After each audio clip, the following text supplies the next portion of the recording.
Hello, everyone, and welcome back to another powerful episode of the Profits for Sanity Podcast. I'm your host, Dominic, CEO of Grosso University, the industry-leading training and consulting group. The mission of this podcast, as many of you know, is to bring on the brightest minds in the home improvement and home services industries that can educate you how to grow and scale a more profitable business. And this podcast is going to be absolutely no exception. Today, I'm absolutely honored to introduce a very special guest, and his name is Luis Chavez, who is the co-owner and founder of Creative Roofing Marketing. Luis Chavez is an executive MBA graduate from California State University, Fresno, a digital marketing expert. I like to think of him as a digital marketing genius, who has helped literally thousands of businesses establish a powerful online presence. So Luis and his team are Grow with Google High Impact Partners, which is a distinction I just learned about for the first time, but apparently it's only held by about 3% of the marketing agencies in the United States. He specializes in helping roofing companies and home improvement businesses generate more leads, boost brand visibility, and grow faster through proven SEO and digital marketing strategies. And this is something that's sweet music to my ears, as I'm personally trying to fine-tune this in my business, and I understand the value of having a strong presence online. He's also the author of this incredible book, From Clicks to Roofing Clients, which is an incredible book that was 16 years in the making that shows roofing companies literally how to dominate in their local market. And we're absolutely honored to have him on the show here to share his insights. So thank you for coming to Wisconsin from California. You want to tell everyone where you're from? Yes, I'm from Visalia, California. How long of a flight was that to get out here? Like 2.5, 3 hours? Well, I had to take a connection, so it was probably like, I don't know, 5 total. 5 hours. Yeah. Well, we just want to thank you for your commitment and for being on the show to share your wisdom with our audience. No problem. I'm super excited to be here. Thank you for the opportunity. And I'm really excited for the conversation because since I founded Grosso University in 2019, this whole concept of search engine optimization and SEO has been a big pain point for me personally. So I'm really excited as we dive deeper into this subject to learn more from you. And I consider having people like you in my lives is so valuable, and I know our viewers are going to take a lot of good information. So get your popcorn ready, get your notepads out. Luis Chavez is an absolute genius when it comes to this subject. So kind of talking about your early start, your early career. I know this book was 16 years in the making, so you've been doing this for quite some time. But you just want to give our audience a brief intro to like your entry into this marketing space and kind of your inspiration for starting Creative Roofing with your wife, Naomi. Absolutely. It's time to listen up, closers. Before you go any further, you need to hear this. The Grosso University Sales Academy Masterclass is not just another training opportunity. This is the most in-demand, highest-rating sales training program in the history of the home improvement industry. Thousands of sales warriors just like you have gone through this life-changing program taught by our world-class head sales trainer, Daniel Coombsbury, and they are winning more and bigger because of it.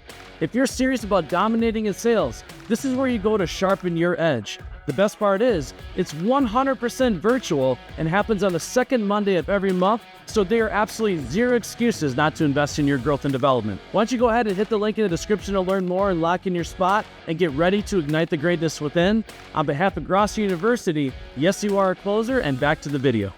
So in 2004, I got my degree in marketing from Cal State Northridge. And initially, I wanted to go into the marketing field, but there was no marketing jobs out there that I could really find. Yeah. And so I actually wound up working for Enterprise Rent-A-Car, and I was there for 8 years as a manager. And I wanted to also have additional side income, so we decided to start the business for web design, and we started Chavez Web Design. Okay. And that was in 2008? That was in, officially it was 2006. Okay. We got our first client, but then after that first client, nothing happened for 2 years. Okay. we couldn't get more clients. Yeah. It was really hard. And so we kind of gave up the idea of doing the whole web design. Yeah. We came back to the idea once we were getting ready to have our first child, my wife and I. Okay. And we're like, you know what, we probably need some more side income because of the new baby.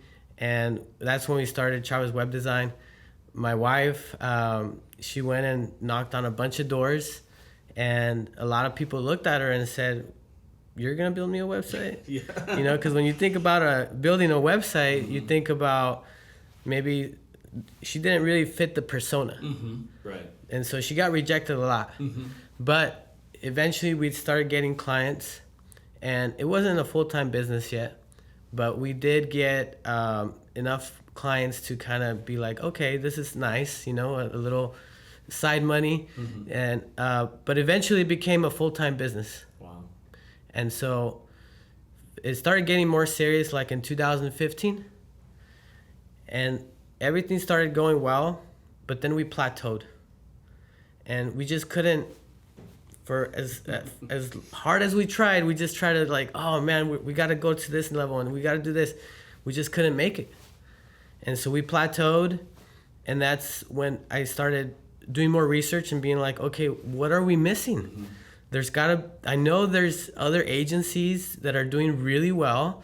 What is it that they're doing that we're not doing that's going to allow us to get to the next level? Yeah. And so I started looking at the Inc. 5000, and I started looking at all the marketing agencies, and there was a pattern. I found a pattern. Do you know what that pattern was? They have specialty. They niched. Yeah. They found a specialty. Yeah. And so we said, okay, I don't like that idea. I don't like the idea because I was like, I'm gonna miss out on all these other people that want the service. But the more I read, the more I studied, the more I researched, the more I talked to other experts, that was gonna have to be the way to go. Yeah. And so last year we decided to niche down into roofing. And it's gonna be, if things keep going the way they are, we should be able to triple our revenue because of that. Because we were able to find the niche that we felt comfortable.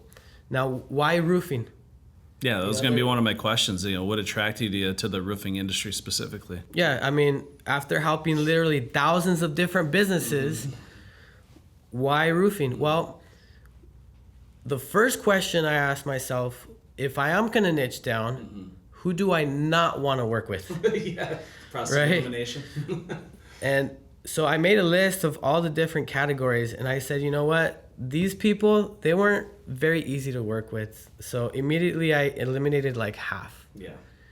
And the ones that were left were the people in the home service industries. So like painters, flooring, concrete, HVAC, roofing. Yeah. Those are the people that we really enjoyed working for because they're just, I don't know, like just easier to work with. They're nicer people. They don't. What are some of the common traits that you really appreciate about roofing contractors or owners of roofing businesses? Like, what are some of the things you really like about just their persona? Maybe they have genuine authenticity. Maybe they're more grateful and appreciative. So what I see just from my personal experience is this industry is so underserved. What I deem to be like high-level professional training and resources, that when you provide that to them, they're super grateful, because this industry is very much still fragmented. It's like wild, wild west. And a lot of these companies don't have the tools, training, and resources they need to truly thrive. So when we're able to step in, for example, and provide world-class sales training, and it transforms their business, and again, they are easier to work with because there isn't a lot of, I would deem like high-level professional resources available. There's companies that offer marketing and sales, but it's still very much an underserved industry. So I see more gratitude and appreciation from these owners when I work with them. I don't know if you see the same thing. They're really good at what they do. Yeah. And they specialize in roofing.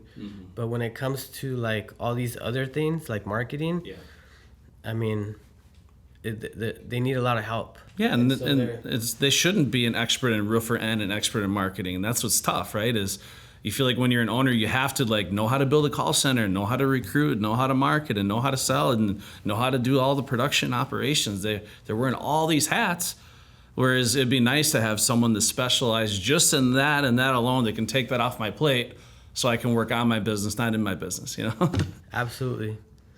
So yeah, we narrowed it down to home services, but the reason we chose roofing, actually we were down to two categories, HVAC and roofing. And that's when I went even deeper, and I said, okay, I'm having a really tough time here because I was already telling people we're going to specialize in HVAC and we're going to become the HVAC specialist. Yeah. And HVAC is great, but one thing that I didn't like about it is that it's seasonal. Yeah. Whereas with roofing, it tends to be a little more stable throughout the year. There is a seasonality to it. Unless you live in Wisconsin. Yeah. But it's not like HVAC. HVAC is, you see the peak. For sure. And the highs and the lows, the curve is steeper. And roofing, yes, there is a season to it, but it's not as steep as the HVAC. Right. And not only that, but as we started analyzing the results, we noticed that we were getting the best results for our roofing clients. Yeah. We started seeing that a lot of our clients were generating hundreds of leads for them, and we're making them millions of dollars through the leads that we were generating. And we said, you know what? I think this is our niche. Yeah. And then we went with it. That's good. So you not only had a niche in terms of the services you're providing, but also who you're offering those services to. And that's really fine-tuning like your mission and your pathway through life here. So that's obviously amazing. And I was just going to ask you, the concepts in this book, obviously it's roofing's the headline, but is it safe to say that a lot of the principles in this book are going to be universal for like the home improvement industry? And like if I owned a window company or a siding company, that I'm going to have some amazing takeaways in this book as well? Or what would you say is some of the biggest takeaways when people read this book? I would say 90% could be applicable to home services. Yeah. So pretty much any product or service that they're offering. So a lot of wisdom. And again, 16 years. So I wanted to ask you, so why do you feel that it took you 16 years to put together this masterpiece that's like, okay, now this is something I want to publish? It was just so much trial and error. Yeah. You try different things. You're like, well, that didn't work. And you try another thing and another thing and another thing. And eventually you find something and you're like, wow, that worked, you know? And it's through that trial and error process that you feel like, okay, I have something special here. Yeah. Yeah, and is it safe to say that really all marketing agencies, when they start out, they kind of go through that process of trial and error and trying to find their pathway through life? And as a matter of fact, if they are new to the game and haven't gone through that growth phase and trial and error, that it's probably someone you should avoid if you're a home improvement company that doesn't have that long-standing history, so they can like truly figure out what is going to generate results and what isn't. Right. So there's really two paths, right? There's the hard way and the long way. Well, there's the easy way and the fast way. Yeah. And it's through walking through a path that's already been proven, systems that have already been proven, so that you don't have to go through all that pain and suffering. Yeah. And so that's what that book brings is, we want you to avoid pain and suffering. Yeah. That's really great, and it's awesome that you brought that to market. And I like to explain that to my clients, especially on the sales leadership side. So I made a ton of mistakes as a sales leader, sales trainer, learned a lot of what doesn't work to motivate sales teams, what does work to motivate sales teams, how you going to get results. And same mission here is we want to make sure we can train you the proven way to do things so you don't have as much trial and error as we had to go through on our own accord, right? So people can see results a lot quicker. So of course, we're going to talk all about SEO on this conversation, but before we dive in, there's really 4 pillars that you really focus on that all companies really need to focus on in the beginning before they even start marketing, to make sure that it doesn't fail, to make sure that they get the best results from their marketing efforts. So do you mind breaking down, okay, what are those 4 key areas that people really need to focus on before going crazy and investing all this money on marketing? Yeah, so usually I get the phone call when people are like, we're dead. Yeah. Like, I have this crew and they're on life support. I either have to let them go or we get some clients. But that's the wrong time to be calling. Yeah. Right? And so before you spend any money on marketing, there's 4 things you really want to do first. Number 1 is you have to have the right mindset. Yeah. What do I mean by that? Have you heard of a book called Rich Dad, Poor Dad? Yes, I have. Wendy Harmeyer, our Spanish training and development specialist, she loves that book. she absolutely loves it. Yeah. So one of the principles in that book, he says, it's by Robert Kiyosaki. He says, invest in yourself first. Yeah, exactly. What does that mean? That means that before you go out and do all these expenses, you should invest in yourself first. Yeah. Because at the end of the day, if you just keep spending money, you're not going to have any money left to invest in yourself. Mm-hmm. Well, the same thing applies with marketing, right? Marketing is kind of like put on the back burner. Well, if we have any money left, well, we'll put some ads or something. We'll see what happens. Yeah. But do you know what the SBA recommends as your marketing budget? And by the SBA, I mean the Small Business Administration. I have no idea. So the recommended marketing budget, according to the SBA, is 7 to 8%. Mm-hmm. That'd be a dream come true for all these home improvement companies right now. I mean, I see some companies that, and this is very common, like 20, 30% cost of marketing all in. So 7% would be unreal in terms of efficiency. So yeah. Yeah, so 7 to 8%, that's the recommended. But most people I talk to, when I ask them that question, what's your marketing budget percentage from revenue? You know what their answer is? It's just like, what? Yeah, they don't it's like know. Deer in headlights. Like, what? That's a thing that I'm supposed to have? Mm-hmm. And so you have to have the right mindset in that you have to know that you have to invest in yourself first. Right. You have to have a marketing budget. Mm-hmm. All these Fortune 500 companies, you look at their income statement, they have a row that says marketing, right? So that's number one. The other thing about part of being the mindset thing is knowing your why. Yeah. When people called me with my generalist agency, they would say, "Hey, Luis, can I get a website from you? Can you get me a quote?" I would, and you know what? I would get them a quote and I would get them a website. And you know what I realized? They don't want a website. You know what they really want? Leads. They want leads, right? They don't want a website. Yeah. They want leads. Mm-hmm. But then I realized, you know what? They don't want leads. You know what they want? Customers. Sales. Yeah. They want sales. Yeah. And then I started digging deeper. Mm-hmm. They don't want sales. You know what they really want? They want something deeper. Yeah. And that thing is the why. Yeah. And the why for everybody is different. Yeah.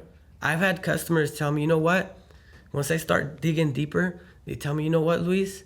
I have a daughter and she wants to be a doctor and I want to be able to pay for her school. Mm-hmm. And that's why I work so hard. Yeah. Luis, I've been working 30 years. All I want to do is retire. Like, I'm tired of working. Luis, I want to go see the pyramids. Mm-hmm. I would love to take my wife and kids and be able to just walk away for a month. Mm-hmm. Right? Yeah. And so knowing your why is so critical, because if you go into this business and your why is this big, the moment you face any adversity, it's gonna crumble, right? You're just gonna give up. But if your why is strong, your why is big, then even though there's adversity, because your why is so strong and it's so big, you're gonna push through. Yeah. Even when you're tired, even when you know it's impossible, even though you've had all these difficulties. I want to share something on that. I agree with you wholeheartedly.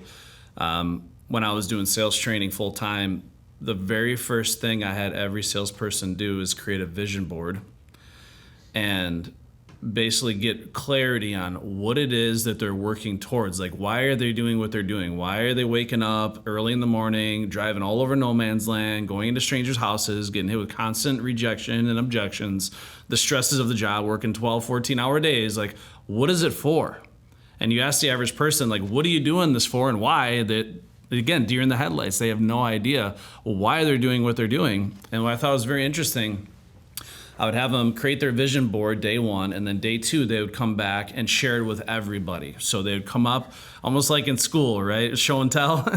So they would be holding their vision board and walking us through what's on there, why is that meaningful to them, and what are they going to do to get there. And it was not uncommon for me to have these salespeople come to tears. They would literally be crying, talking about what's on their vision board and how that, like, what that means to them and why that's important. And when everybody on the team understood the why of everybody else, it was a way to really bring the team together. But then I talk with a lot of owners and leaders too. They don't have a vision board. They don't know why they're doing what they're doing on a deeper level. So then I encourage them to create a vision board, share with their team, because when the people that you're leading can have a better, deeper understanding as to who you are, what's meaningful and important to you and your why, again, you have a whole different level of respect, getting vulnerable. But yeah, I think that's something that everybody should know, like on a deeper level, like why are you doing what you're doing? For me, it makes it a lot easier to wake up out of bed and put in the effort when I see the end goal, like what I'm really working towards. Absolutely. So I think that's very important. Wasn't that Rich Dad, Poor Dad? They had a quote like, success doesn't give you money, money follows successful people, something like that. I think that was... I can't remember, but yeah. It sounds good. Yeah, it does sound good. But yeah, you invest in yourself and you just are a successful person and money will follow you, essentially is the notion there. I agree to that as well. So yeah, that's one pillar. Mm-hmm. And the way I like to think about this, right, is like this chair. How many legs does it have? 4. Yeah. What would happen if I just have one pillar on this chair? It would fall. Yeah, right? Over. I might tip over. Yeah. So we need more pillars, mm-hmm. Okay? Now, the order that you put these pillars in, I don't really care how you do it. Mm-hmm. But the next one that I'd like to talk about is your competition. So a lot of people don't know about, like I ask them, do you know how many roofing contractors are in your area? Mm-hmm. They have no idea. Do you know how many people are looking for your services online? They have no idea. Do you know what the weather patterns, the laws, all the roofing landscaping in your area? They have no idea. I dedicate a whole chapter in the beginning just on that. And it just drills you with questions and questions and questions and questions and questions and questions. Yeah. Right? Because you can't beat your competition if you don't know where you're at and where they're at. Mm-hmm. What is it that you have that they don't? What is it that they have that you don't? And you want to be able to bridge that gap. Yeah. Once you bridge that gap, then what is it going to take for you to beat them? Yeah, because we're not just trying to get by. We're trying to dominate your local market. Dominate, right? So if you don't know where you're going, any road will take you there. So you need to know, again, what does the landscape look like? What is my competition doing? How can I level up? How can I, get one tier or more above what they're doing? So it's good to model yourself after what's working for them, but then also you can find weaknesses too, I'm sure, Absolutely. And gaps in their strategies that can give you that upper hand. And every market's different. Yeah. You look at certain markets in Texas, they're easier. And then you look at a market like Denver, Colorado, mm-hmm. Extremely competitive over there. Yeah. Anywhere there's like storms, extremely competitive. Yeah. Because all the surrounding states, they're what they're called storm chasers. Yeah. They go and follow the storm. And even though they're not part of that city or state, they go over there. And so it's extremely competitive in those areas. So you got to be aware of these things. Know what you're getting into. How's the roofing market in California? It's not as competitive mm-hmm. as like the Denver and the Oklahomas and things like that. I find it easier to get results for people in California. So maybe if I'm a roofing company looking to branch out into a new territory, looking into California might be a good idea. Maybe. Yeah. It varies, It just depends. Like Los Angeles, San Diego, very competitive. You should definitely not open a market in California, though, unless you're going to trust creative roofing marketing to all your SEO and digital marketing needs. You like that one? Yeah. That was a good one. So we have, obviously, your mindset. You got to know the why. And then you really got to get educated on your local market. Like, what is really going on there? How many roofing contractors? What does the competition and landscape look like? And yeah, I venture to guess a lot of people watching this podcast right now probably couldn't answer some of those simple questions. And it's not necessarily their fault, but people just aren't given this guidance like they are in, you said, chapter 1 in your book. you need to be asked these tough questions that you should know the answer to, but probably don't. And these are the little things that can make all the difference and give you the upper hand. There's have you ever heard of, you know what you know, but you don't know what you don't know? Yes. Oh yeah. What are those things called? Well, I don't know what exactly it's called, but I always say the more I know, the more I realize I don't know. But what are they called? They're called blind spots. Blind spots. Yep. So sometimes we don't know what questions to ask. Yes. Like I know how to drive a car. Mm-hmm. I know that I don't know how to build a rocket ship. Mm-hmm. And then everything else, which is like 90+%, are my blind spots. Yeah. And so you got to know what questions to ask to be able to uncover those blind spots. Mm-hmm. And that's what a good person that is good at marketing will get you to, extract those questions. Yeah. That's why when we onboard a client, my onboarding process when I first started was like, what's your business name? What's your phone number? What's your credit card number? Right? Yeah. And that was it.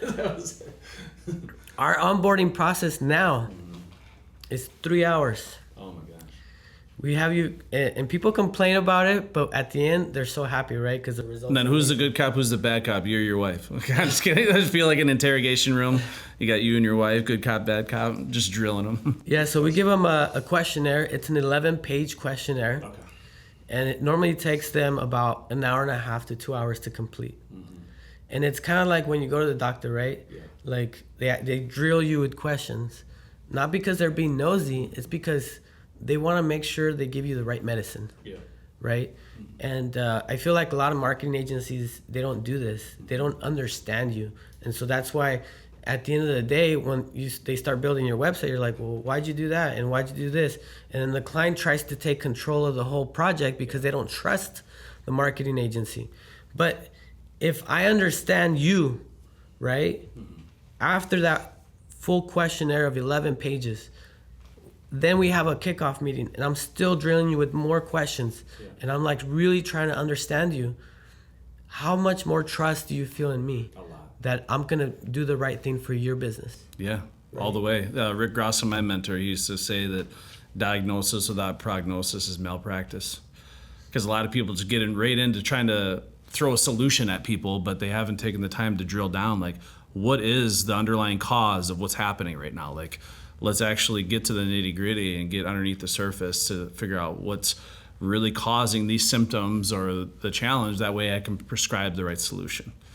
So, but yeah, I mean, that's got to be such an eye-opening experience. What type of feedback do you typically get from contractors? I'm sure in the beginning they're like, I got to fill out all this, but then at the end you get a lot of people that are like really grateful that you took them down this path because they start to see some of those blind spots now that they maybe didn't see before. Yeah, a lot of the questions, they don't know how to answer them. Mm-hmm. So we have to guide them and be like, okay, this is what we mean by that. But it's very eye-opening, and they're like, well, I didn't know I had to know that. How did you put together such a comprehensive discovery or questionnaire? Is that something you just learned just over the years, like through the conversations you were having, like what questions I need to be asking these people over time? You just kind of continue to build this thing out, or was there some sort of templates you found out there? It was a combination of two things. Number one, our own experience. But what really helped, and I'll talk more about this later today, is AI. AI, yeah. So AI, what I found is the best way to use AI, and a lot of people don't use it like this. Number one, you got to know what you want, right? Get really clear, like, this is what I want. But then that's where people stop. They're like, I want this, and they stop right there. But really, after you tell it, I want this, the next question, you should ask the AI this question. Create me a list of questions that I need to answer so that you can get me the best answer. Yeah. Wow. Right? Yeah, I never thought about that. Because the AI is going to give you better answers if it knows more about you. So it literally tells you what questions to ask itself to give you the best information on the subject. Yeah. So that's what I did, right? Is I said, look, this is what I have. what other questions can I ask my customers to be able to do better marketing? Yeah. And it just started boom, boom, boom, boom, boom, boom, boom. And in that book too, it lists out like all these questions that you have to answer. Because then I'm gonna talk later about what you can do. Yeah. It gets really cool. Yeah. No, it sounds good. I mean, you showed me some amazing things that I've never heard before. And again, we've only been on a couple calls and just a few minutes, and you're all. And I love how excited you get too. Like, you have a lot of passion for what you're doing, excitement, and it seems like it's really important for you to be like on the cutting edge. Like, make sure people understand the latest and greatest, which obviously is very much appreciated. So far we covered, I think just the two pillars. Yeah. And we're missing two more. That's okay. So we got the mindset, the why. Then we got obviously having deep understanding of the local market, trying to better understand what you don't know, see those blind spots, right? So what's the third one? The 3 M's of marketing. You ever heard of that? 3 M's of marketing. I'm sure I have, but Okay. you'll have to refresh my memory. So the first one, the first M is your target market. Target market. If I ask most business owners, who's your ideal customer? You know what the number one answer is? Somebody needs a roof. They say, everybody. Everybody. Okay. That's a big problem. That is a problem. Because not everybody is your customer, right? Even though everybody has a roof over their head, not everybody is their customer. Right. We want to get details, income levels, location, demographics, interests, likes, dislikes. Are they married? Are they single? Like all those details. Are we going after property managers? Are we going after realtors? Are we going after home inspectors? Are we going after insurance business? Who are we going after? Historical districts. We want to get really specific on who we're going to target. Because if we don't know who we're targeting, then how are we going to know what message to deliver? Well, yeah, this is something I've always taught, and I again learned from Rick, is you could be the best sharpshooter in the world, but if you're blindfolded and don't even know where your target is, you're never going to hit it, you know? So you definitely have to get very clear on where it is that you're going, what you're aiming for, if you ever expect to hit your target. So I definitely agree to that. So the next M is your message. So if you, let's say for example, you say, Luis, my target market is commercial businesses. Okay, great. Now we know what keywords to go after. We know what marketing message to deliver. We want to know their pain points, right? Because when we're crafting that message on the ad, whether it be on social media or Google or flyers or whatever, we want to say something that's going to resonate with that particular target market. The last M is your medium. There's tons of mediums out there. There's magazines, radio, TV, newspapers, online, social media. There's tons. So what medium you choose is up to you, but it's so important that you first know who you're targeting, and then you craft a message that's going to resonate with that target market. And we've seen that if you don't do this, what's going to happen is you're just going to blast out your message. People are going to see it, but they're going to be like, eh. Yeah, the wrong message in the wrong market, using the wrong medium, like that's a disaster. That sounds like an endless pit of money that's being wasted. Yeah. And that's where people get frustrated because they're like, man, I'm spending all this money on marketing, but it's not working. So what percentage of roofing companies that you talk to, you would say know the answer to those three questions, like the 3 M's? They understand their local market, their medium, and their message. Like probably like 5%. Only 5%, yeah. So 95% of the time, when they first start this journey and better understanding their marketing, what they need to do, they really don't even know like those 3 fundamental pillars. So I can definitely appreciate that, and this is why this conversation is so important. So I hope everyone's taking notes as we're going through this. Like, if you don't know the answer to some of these questions that Luis is sharing here, you need to start that discovery. Obviously, reach out to Luis. This is part of what we're having this conversation, he is a resource to help guide you through this process. But this is stuff you can start doing on your own accord too. You can begin the process, and if you feel like you need a little extra guidance and support, reach out to an expert that can help you go through this, make sure it's done right. Okay, so we got the third pillar, the 3 M's, and then what's the fourth pillar? Trust signals. Trust signals. Yes. Okay. So, when I went on my first date with my wife. How old were you when you started dating? Well, the first day when my wife was in 2003. 2003. Wow. Yeah. So 22, 23 years, something like that. Yeah, it's been a long time. Yeah.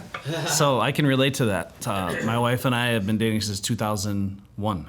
Oh wow. So we were high school sweethearts. So she was 15, I was 16 when we started dating. Wow. So yeah. So you'll see how it relates right now. Yeah. Okay. So when we went on our first date, right? I made sure to comb my hair. Me too. Brush my teeth. Mm-hmm. I wore some nice clothes. Yeah.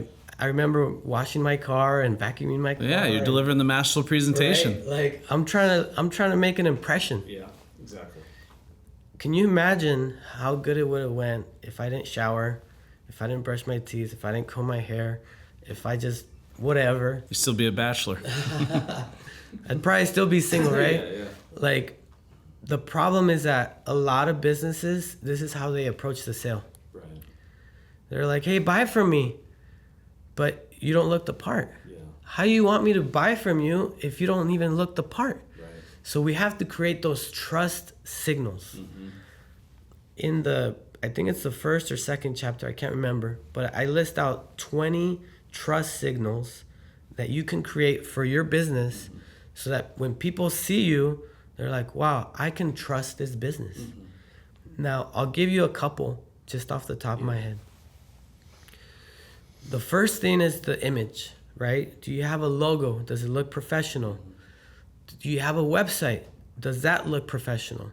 Because there's a lot of websites out there that, honestly, they just look like trash. They do. Oh, yeah. I've lived that. I've experienced it. And what I see a lot of is just inconsistent branding. Like, it's just all over the place. Almost like the logo shows up nice and pretty here, and then it's all distorted, and it's like a different logo. Like, even the website doesn't fit the brand guidelines. It's just like all over the place. So I can definitely relate to that. I mean, I've had personally a difficult time since 2019 when I founded Grosso University, getting a fully functional website that I'm proud of. And we're finally there now. Like, our website is generating results. It looks beautiful. We get a lot of compliments on it. But results, right, is generating actual results, which I didn't even think was possible. I was like, I don't even think websites are worth it. I'm just going to have no website. I'm just going to call people and we'll just figure it out. But now I see the value in having an actual beautiful website that's functional. So obviously the way you conduct yourself, is it congruent to how you want to be portrayed and perceived by your clients, right? Yeah, you want to have that consistency. Mm-hmm. Having reviews is important. Yeah. Right? There's a book called Persuasion by Robert Cialdini. Have you ever heard of it? Is it Persuasion? No, Persuasion. Persuasion, okay. But he wrote another book called Persuasion. Okay, I read the one Persuasion. Okay. Yeah. And in that first book is without a doubt one of my favorite books on like influence, persuasion, all that. And he talks about different principles. Mm-hmm. One of those principles is called social proof. Yep. We tend to want to do whatever other people in similar situations are doing. Yep.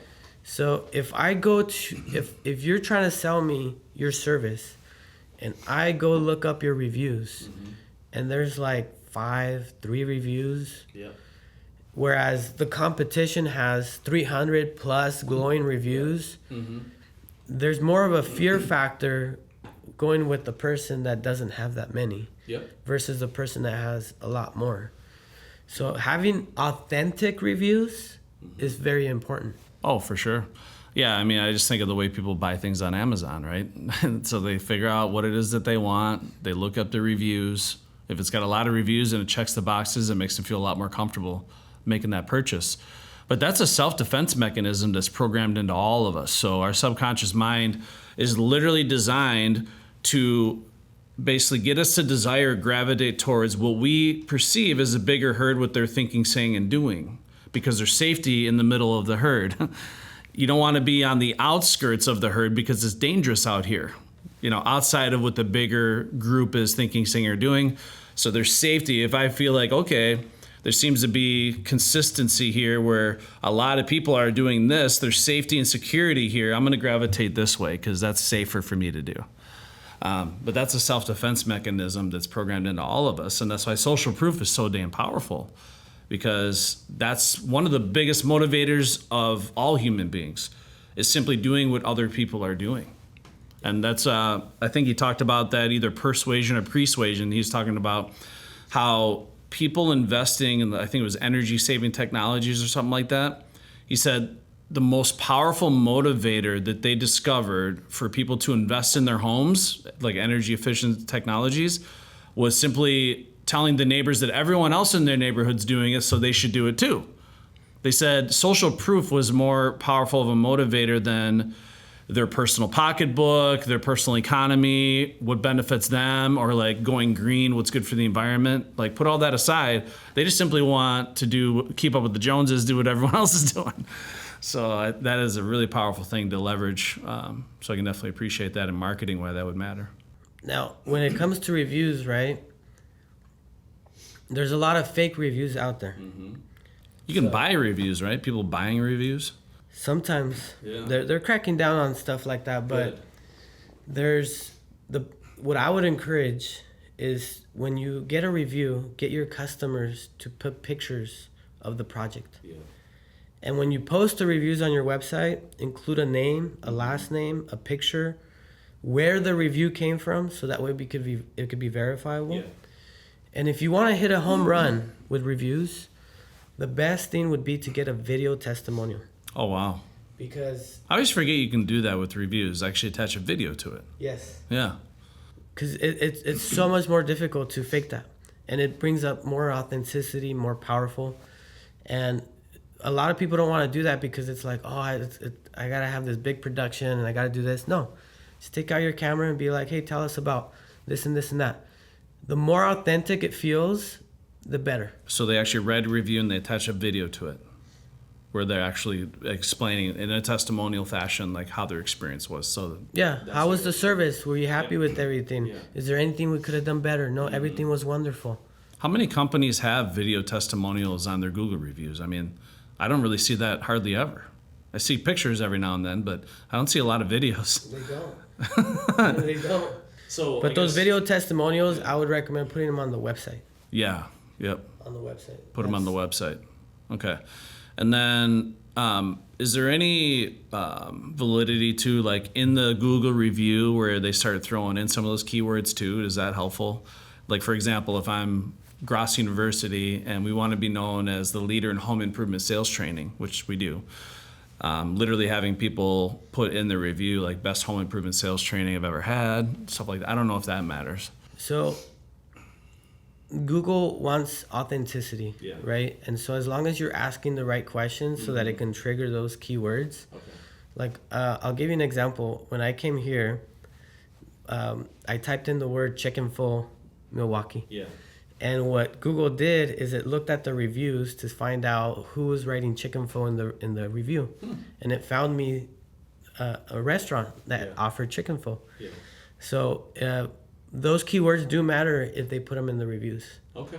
But I would not encourage you to train your clients to be like, hey, make sure you put in these keywords and stuff, because then it's like, it doesn't feel natural. And it has to feel natural. It has to be authentic. Okay.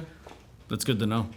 Yeah, see, this is why, conversations like this are so valuable, because, like, even after just hearing you talk about this, I'm going to encourage more clients do those video testimonials. And that's something, admittedly, like, we could always do better, because now one thing that happens to us, and I don't know if this is common too, like, we get reviews in waves.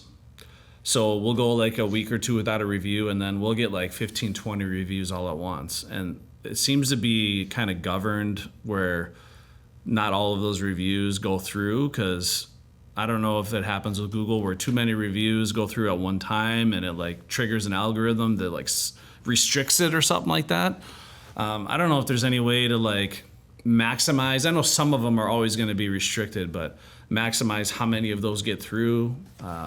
That's something that we've struggled with, because we'll train 50 salespeople at a time, 100 salespeople at a time, and it's not uncommon for us to get 20, 30, 40, 50 reviews all at once. Yeah. And it'd be nice if all of those could, end up on our Google at some point. So do people like do it and get the reviews like in bite-sized pieces? Is that helpful compared to just trying to get them all at once? Yeah, anything that looks unnatural, Yeah. it flags it. Yeah. So like, if you have like a lot of past clients that you haven't asked reviews from, I discourage people from sending like mass emails to everybody. Right. Because then you might get like tons of reviews, and Google might think that you're trying to game the system. Yeah. And so that it doesn't look natural, because it's just not natural to get that many reviews in one sitting. Yeah, that makes sense. Yeah, so again, these are all, as we're talking, obviously we're talking to roofing, home improvement companies, but me personally in my business, these are all struggles that I've dealt with. This is why, think this is such a valuable conversation for everyone to hear. And that's what I love about this podcast, by the way. So it's not uncommon for me to go back and watch previous episodes, and I'm like a student as much as I am like hosting this show. Like, I don't know all this stuff, and I don't ever pretend to, but it's so valuable to be able to interview people that are really experts in these different things. So if you don't mind, can you just recap those 4 pillars real quick, just to make sure everyone got them if you're taking notes? Yeah. Almost done with the trust signals. Oh, yeah, that's right. All right, so we got reviews, we got, professional image. Now, what I would also encourage you is to have a case study. It's like, yeah, I'm a great roofer. Don't tell me you're a great roofer. Show me. Show me you're a great roofer. Okay? Now this is a little hack. Okay?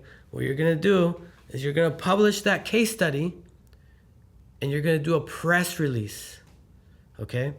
Now, when you do a press release, it's gonna cost you probably like $450. Okay. But it's gonna give you something very, very powerful. Not only did you create a case study, but now you're gonna be able to put on your website, as seen on Fox, NBC, CBS, all these brand names, right? And when people see a brand name associated with your name, The trust goes off. the trust just be like, oh, they were on TV, they were on this news outlet, they must be good, right? I love that. And so that's a little hack. The other big thing is certifications. There's a lot of roofing contractors that have certifications, but they don't publicize that. They don't put it on their website. And so you want to have those roof certifications on there. Your years of experience. If you work closely with an insurance company, hey, we're a preferred provider for, let's say, State Farm. You want to publicize that. You want to have authentic, real, original images. I can't tell you how many times I go to a website and I It's just stock photos. Yeah, that's very, very common. That's kind of what I was talking about with you earlier, that I've seen that from a lot of marketing agencies, and that's where I would define like taking the path of least resistance, doing the minimum, is like all these stock images getting reused over and over and over again. There's just like one house, just like a blue house that's always used in marketing. I don't even know why, but I see the same house with like hundreds of different companies and in different brochures. It's like, are you kidding me? You can't take a picture of your own projects and your own like authentic, genuine. And we got phones, like we got smartphones now. How hard is it to go to a job site, take some photos? And that's actually powerful too, right? Taking it with the phone because it tracks the location. It basically, it's not like I took it on a separate camera, like a studio camera, and then try to upload it. Is there any benefits there, taking pictures like with a cell phone? If it is, it's extremely minor. Yeah, minor. Okay. Very minor. But yeah, have some authentic images though. And this one thing I see from like the top companies that I work with is they're not afraid to invest in like photos and videos and content and testimonials and getting the cameras rolling, like capture this stuff. And nowadays it's not that hard. There's so many talented freelancers and videographers, or you can even do it on your own accord if you want, but just get content. It's interesting to me, like this modern world that we're living in. I got clients that have their own radio talk shows. I got clients that have their own podcasts like this. I got clients that have their own news, like channel on the news, like TV station or TV show. So all kinds of creative ways they're becoming that trusted expert locally in whatever it is, whether it's roofing or baths or windows, but they are like the Bob Vila in their territory of what it is that they do. I think there's a lot of value there, but attaching your brand to the top known brands in the world really helps boost that credibility, right? Roofing associations. Yeah. Join a roofing association. The other thing is having an About Us page. When last time you and I talked, I talked about Microsoft Clarity. Yes, you did. And so that was one of those exciting new things I'd never heard before until you brought it up. I'm like, this is a no-brainer. You can see exactly what's going on when people visit your website, right? Right. So what Microsoft Clarity will do is it'll track what the user does on your website. Aside from the homepage, what do you think is the second most visited webpage on most websites? I guess in the About Us page. The About Us page. Yeah. And the majority of people, when you visit their About Us page, if they have one, what do you see? Very little. You see a stock photo. Stock pictures, yeah. Right? But that's not what people want to see. They want to see the real person. Who's going to be on top of my roof, right? Who is this person? And so what Microsoft Clarity revealed to us is that the second most visited webpage is the About Us page. Next to the About Us page, what else do you think they like to look at? Reviews. They like Testimonials. that, but they also like to click on the social media pages. Okay. And I see it like so it's like they're literally like searching desperately for opportunities to build trust with you. Yes. And you're not giving them those opportunities. Yes. Yeah. So make it easy for them to build that connection with you and get them to know you personally, right? So they can start building that relationship. I see the whole video, right? And I just see them click on the social media. You just want to reach out there and help them right now, like help these poor people. And then like 5 minutes later, they come back to the website and they keep clicking. Oh my gosh. Right? And like you said, they're just so desperately looking for trust signals because there's just so many scams out there, right? Yeah. And people, they work hard for their money. They're getting ready to give somebody $15,000, $20,000. How do I know that this person's not going to run with my money? Which is very common in roofing, unfortunately. Right? In any type of home service related industry, like people need to feel like I'm going to give my money to somebody that's going to do a good job and they're not going to scam me. Yeah. And so having all these trust signals, and I go more in depth in the book, but you got to have some. The problem is that a lot of people don't. And then they do marketing and then they're like, what? It doesn't work. Well, it's not that it didn't work.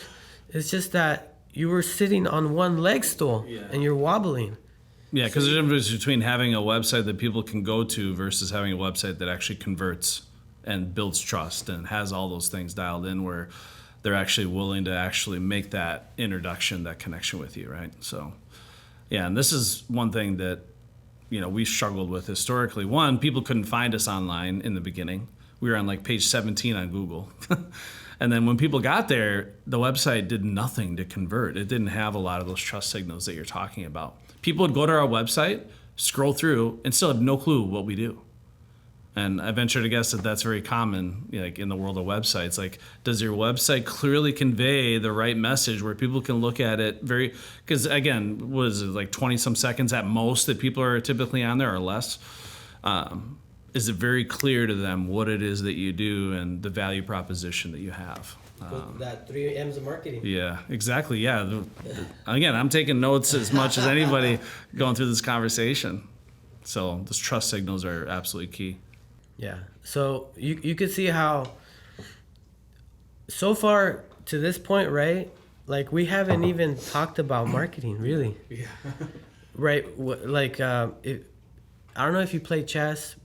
I play it, but I wouldn't say like I'm a really good chess player. So my son and I play. He's 9 years old and he beats me most of the time. So, which I'm happy about because he loves the game. And I know there's some people that I've met that are like 6 moves ahead when they play. I'm like 1.5 moves ahead. Like I'm just trying to focus on my one move plus like another half a move. But I have mad respect for the game, and I think about that a lot in sales. I train salespeople to be like well-trained chess players where they're 6-7 moves ahead, so they can control their disruptive emotions at the negotiating table. When they go through step 1 of the closing sequence and deliver the total investment, they get an objection. They don't freak out. They don't lose their composure. They don't get kicked into fight or flight. They just go on to step 2 because I'm always 4, 5, 6 moves ahead. So I don't have to think about where I'm going next. I know where I'm going. So it allows me to really control my emotion and the conversation. So, yeah. If you study the grandmasters of chess, right? What they tend to do is they tend to develop their pieces, and they talk about this in chess. You have to develop your pieces. Yeah. And a newbie, what they want to do is they just want to take pieces, like take. Mm-hmm. But that's not what grandmasters do. They develop the game. And then once they have a good development and they have the right pieces in the right locations, now they're getting ready to execute. Yeah. Now, many business owners, that's the way they do it, right? They just want to take, but they never develop. Yeah. Up until this point, all we've really talked about is just setting up the pieces. Mm-hmm. Yeah. Setting up our 4 pillars. Now, I'm comfortable with you spending money on marketing. Yes. Because now I feel like you have the right mindset. Mm-hmm. You understand your competition. You have the 3 M's of marketing. Mm-hmm. And you have a lot of trust signals. Right. So that if I do spend money and they land on your website, the customer is going to feel comfortable buying from you. Mm-hmm. What are some creative things you've seen companies do to garner more reviews and have more of that social proof online presence? Just some simple ways that you've seen people get more reviews from more people. Obviously, one is just asking for the damn review. A lot of people don't do that very simple fundamental thing. But what are some other creative things you've seen people do just to get more reviews without buying them? Of course, we're not. You're skipping, which is fine, because I was gonna touch on that. Oh yeah. But let's go ahead and talk about it now. Yeah. So we've tested tons of things, right, to see like, okay, how are we gonna get these damn reviews? Yeah. Right. And so there's 2 main objections to why people don't write reviews. Mm-hmm. Do you know what they are? I'm not sure. No. Number 1, I don't know how to write the damn review. Mm-hmm. Don't know how. Where do you even go, right? Like people don't know how to write it. Okay. Number 2, I don't have the time. Mm-hmm. I gotta cook dinner. I gotta pick up the kids from school, and you want me to write a review? Yeah. I mean, I'm guilty of this personally. We'll go out to a nice restaurant, and I'll have an amazing meal, and the service is top notch. And I keep thinking to myself, I want to write a review. And inevitably, you get home, you get distracted, you get busy. The review never happens. And I feel bad about it. I really do. But if I had somebody sit me down while I was there and say, hey, while we're here, why don't you fill out this review? Here's a QR code, scan that. Here's what I recommend. If you could say this, that would be appreciated. Something like that. Then I would do it right then and there. But so you actually must be a mind reader, because I was just going to say that. Yeah. So that's the thing that we recommend, right? Is what we do is we get a QR code for our clients. Right. And we send them stickers. Mm-hmm. And that sticker goes on the back of every cell phone case of every technician. Makes sense, yeah. And not only on the back of their cell phone case, but also on their invoices. Mm-hmm. We put it on their clipboards. It's everywhere. And the key thing is you have to ask for it. Mm-hmm. But by making it easy, right? Because the number 1 objection is, I don't know how. Well, can you scan a code? Mm-hmm. Yeah, I can do that. That's easy. It's easy. And not only is it easy, but it's going to take you 3 to 5 minutes, right? Now, when it comes to reviews, this is very important. If I had a choice between you getting 5 glowing reviews or 1 glowing review with pictures, which one do you think is more powerful? Guess the one with pictures. Yes. All day long. Yeah.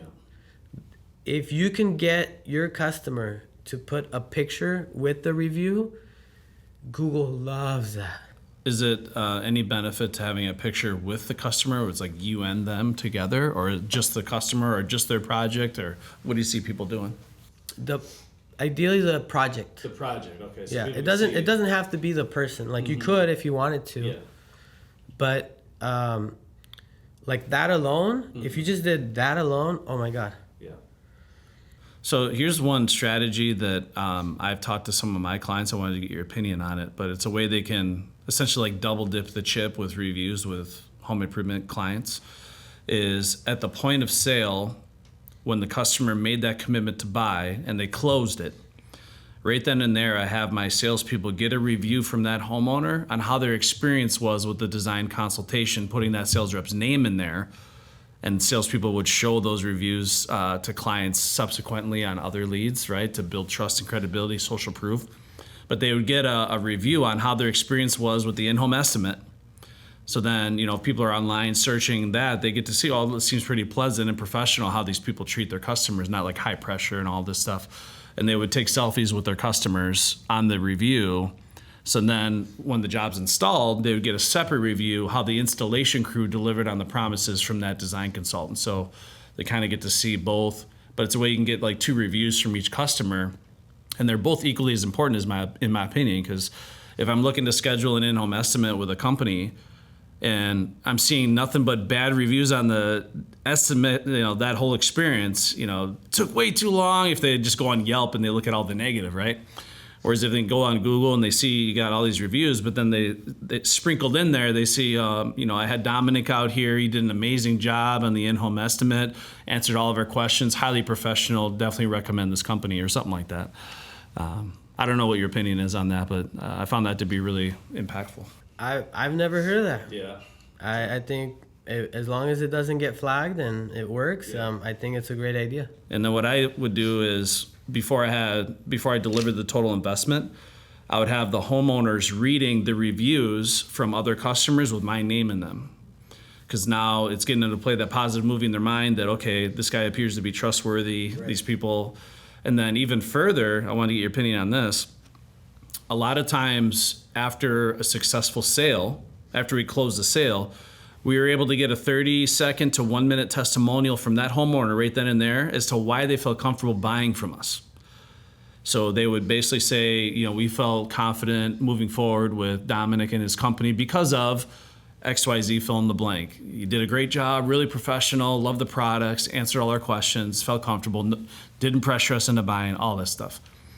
And I built a compilation video of all these homeowners explaining why they felt comfortable buying and why they trusted me and our company. And again, while I was working up my total investment, I would have them watch this movie, essentially, this video of all these people sharing why they felt secure moving forward. And again, this is that really pouring jet fuel on social proof. They see people just like them that felt secure. So again, just these creative things you can do. But, going back to getting those videos at the point of sale, and of course, after the job's installed, those are opportunities to get some video testimonials, and those are really valuable, strong to have. Videos is huge. Mm-hmm. So I'm a big fan of this. This whole notion of getting more reviews. I see some home improvement companies that just slay it. They got thousands of reviews. And then some, you look them up and they got like 10, 12 reviews. Like, what is going on? It's not that they have 10, 12 customers. I'll ask them, how many roofs have you installed since you started this company? Like thousands? And you have 20 reviews? Like, what is going on here, right? Yeah. But as simple as asking it, making it easy and effortless for people to give you that review. I think that's really smart. I tell people it has to be part of your standard operating procedure. Yeah. And people make it like an optional thing. Mm-hmm. Yeah. Right? No, like today I'm going to put on my shoes and I'm going to wear some pants. Yeah. It's not going to be optional. Yeah. I'm going to wear them, you know, like, so it has to be like that. And here's the thing the reason I feel like a lot of businesses struggle is that if the head of the organization is not on board, the rest of the team will not be on board, right? Because, but the moment the head of the organization is on board with the reviews, everybody else follows. Yeah. And what I've done in the past to kind of encourage that momentum is we'll have competitions. Yeah. And it doesn't even have to be a lot. Like, hey, whoever gets the most reviews or whatever, free movie tickets or a half day off or whatever. And sometimes people they love that competitive environment. For sure. And then that'll drive up, and they're like, oh man, he's beating me by 2 reviews. Man, I can't let that happen, you know? Yeah. And so it brings that. And then I'm sure you've heard of this. How many days does it take to create a habit? Some people say 21, some people say 30 some, but yeah, nobody knows for sure. Yeah. But they say that on average, maybe 21. So if you could run this competition for at least like a month, then it just keeps going. Eventually, it's going to become part of your standard operating procedure. And here's what's great. Once your culture understands that this is a big, important thing, and it's just part of your company culture, you could bring in a new person into your organization, and they're just going to fall right in. Yeah, exactly. Right? Whereas if they come in, they'll be like, no, these people don't do it. Well, I'm not going to do it either. Yeah. Right? 100%. Yeah, they're going to run proportion to the pace horses, and you want a whole team. So I always talk about, like, again, I keep going back to sales, but, you know, this is my lane. I want to build a culture not of salespeople, but sales leaders. So that's my goal. I want every person to be a leader in their own capacity, and those are ways that through me leading by example, because like you said, the fish sinks from the head down. You know, the leader of that team's got to lead by example, but then you have a whole team of leaders that are also leading by example. So when you do bring someone new, they see, know, and understand the correct way to do things, what those SOPs are. So I definitely agree to that. And there's a lot of sales organizations where they try to mandate certain things for some of the salespeople, but then they make exceptions with this group of salespeople. They're above the law. They're on an island by themselves. The rules don't apply to these people because they're selling, you know, $1.5 to $2 million a year. We leave those people alone, but this rule applies to you. That's never going to work. It's got to be equal across the board. Always, nobody's going to do it, right? Same thing with like lead generation. A lot of times in this industry, salespeople turn into lead babies, and they don't take any responsibility for generating any of their own leads. But the reason why is because that was never instilled in them early in their career. So they made a decent living and a career just getting leads handed to them on a silver platter. And then later on down the line, the companies try to force lead generation down their throat as a mandatory policy. You're going to get pushback. They're like, what? I don't generate. I've never had to do this before in my life. And all the new people coming in, like, no one else is generating leads for themselves, so why do I? So same type of concept. But yeah, it's important to instill that early on and make it a part of your standard operating procedure. So it's not hard, right? The simple things, it's simple, but sometimes not easy, because forming a new habit isn't easy. It definitely takes time and commitment. But there's fun ways you can do it, like you said, hosting competitions, recognizing people, getting them to kind of fight for that victory. That recognition is key. There's negotiables, and then there's non-negotiables. Yeah. Can I talk to you about it just reminded me of a book. Oh, sure. I like to read a lot. Yeah. And by the way, if you want to read a really good book, just keep going back. I gotta start. I gotta get like a revenue share on this somehow. For every book you sell. No, I'm just kidding. There's a book called Good to Great. Mm-hmm. Have you heard of that book? I've heard of the book. I haven't read it, but I understand like one of the very first lines is like "good is the enemy of great" or something like that. And that, yeah, I haven't read the book, but I heard great things about it. It's by Jim Collins, and he talks a lot about stuff in there, right? But there's just certain things that you remember, okay? And in that book, he talks about a bus, and he said your organization's like a bus, and you have different people in different seats. And so he said a lot of times people, they're running their organization with the wrong people in the wrong seats. Yeah. Kind of like in the example you said, where, hey, these people are on an island, this applies to them, but not to these people.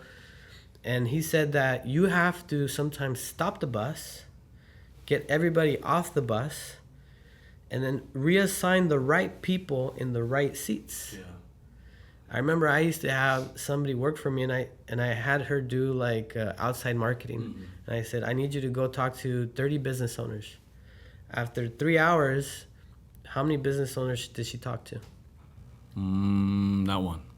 Oh, only one. Okay. One. She got one. Okay, she got one. She was in the wrong seat, right? That wasn't her thing, even though I wanted her to do that thing. Right.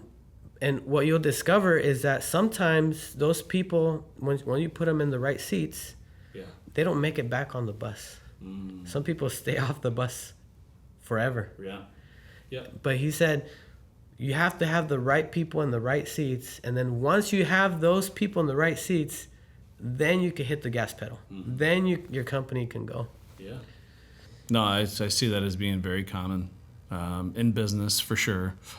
The square peg and round hole analogy. It's we've actually done some consulting stuff historically where we help people with like their org chart and their flow chart, but just showing like the tiers of leadership, how to structure their organization, and even going as far as like having interviews with people one-on-one, like different leadership within their business.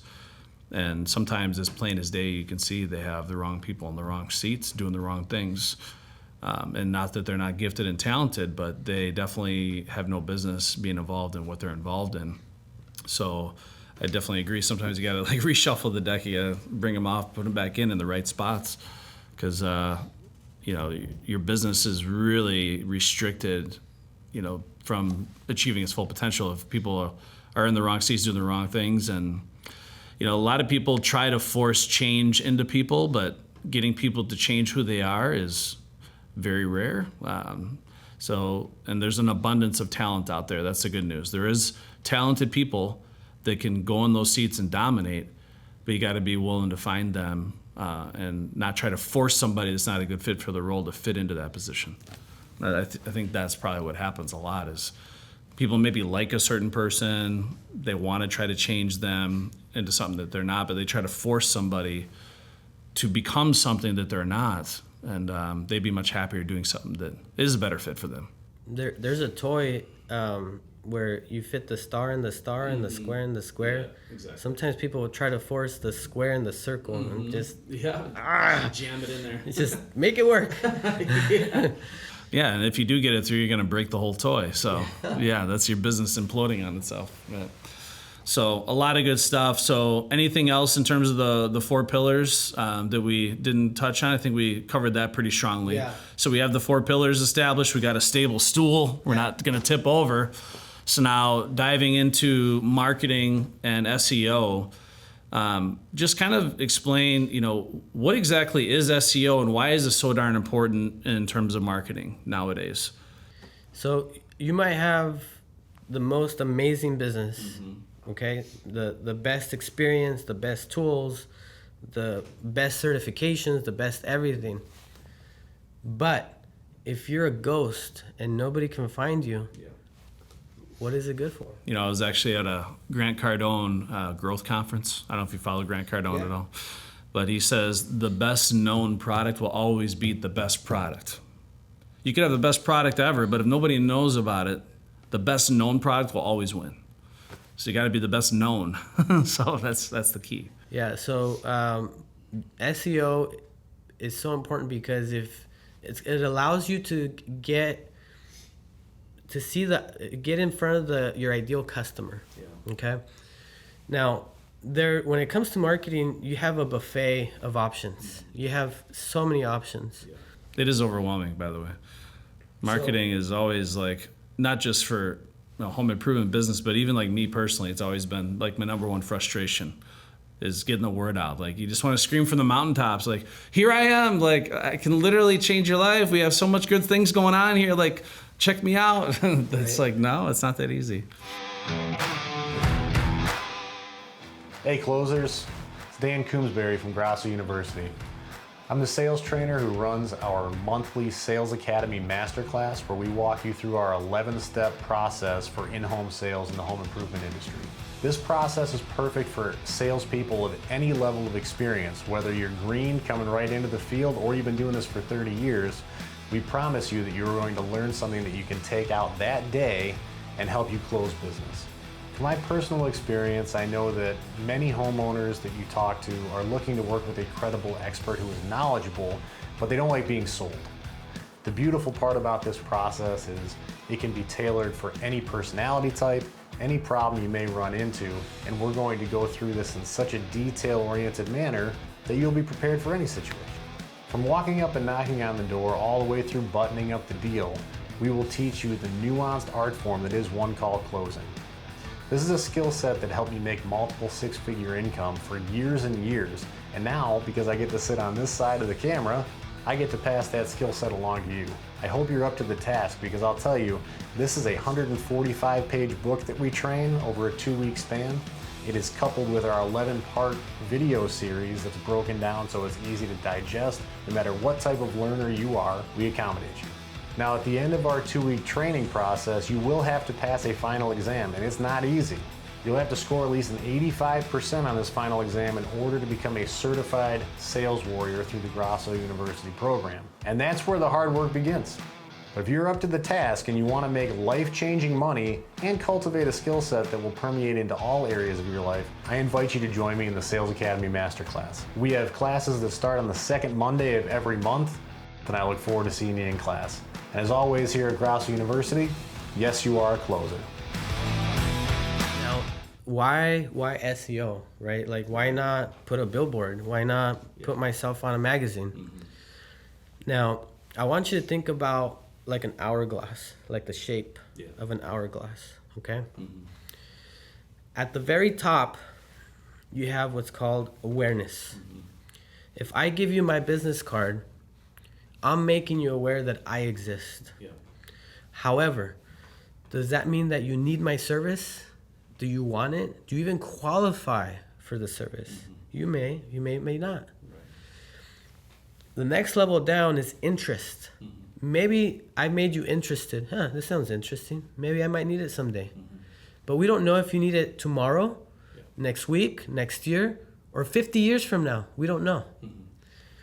The next level is consideration. Hey, you know what? Our roof is looking kind of old. I should probably consider calling somebody. But I haven't yet. I'm not there yet. Next is intent. It's like, you know what? I think I see like a roof leak. Mm-hmm. Oh shoot. I think I need to start calling people. Right. And then you get to what's called evaluation. Okay?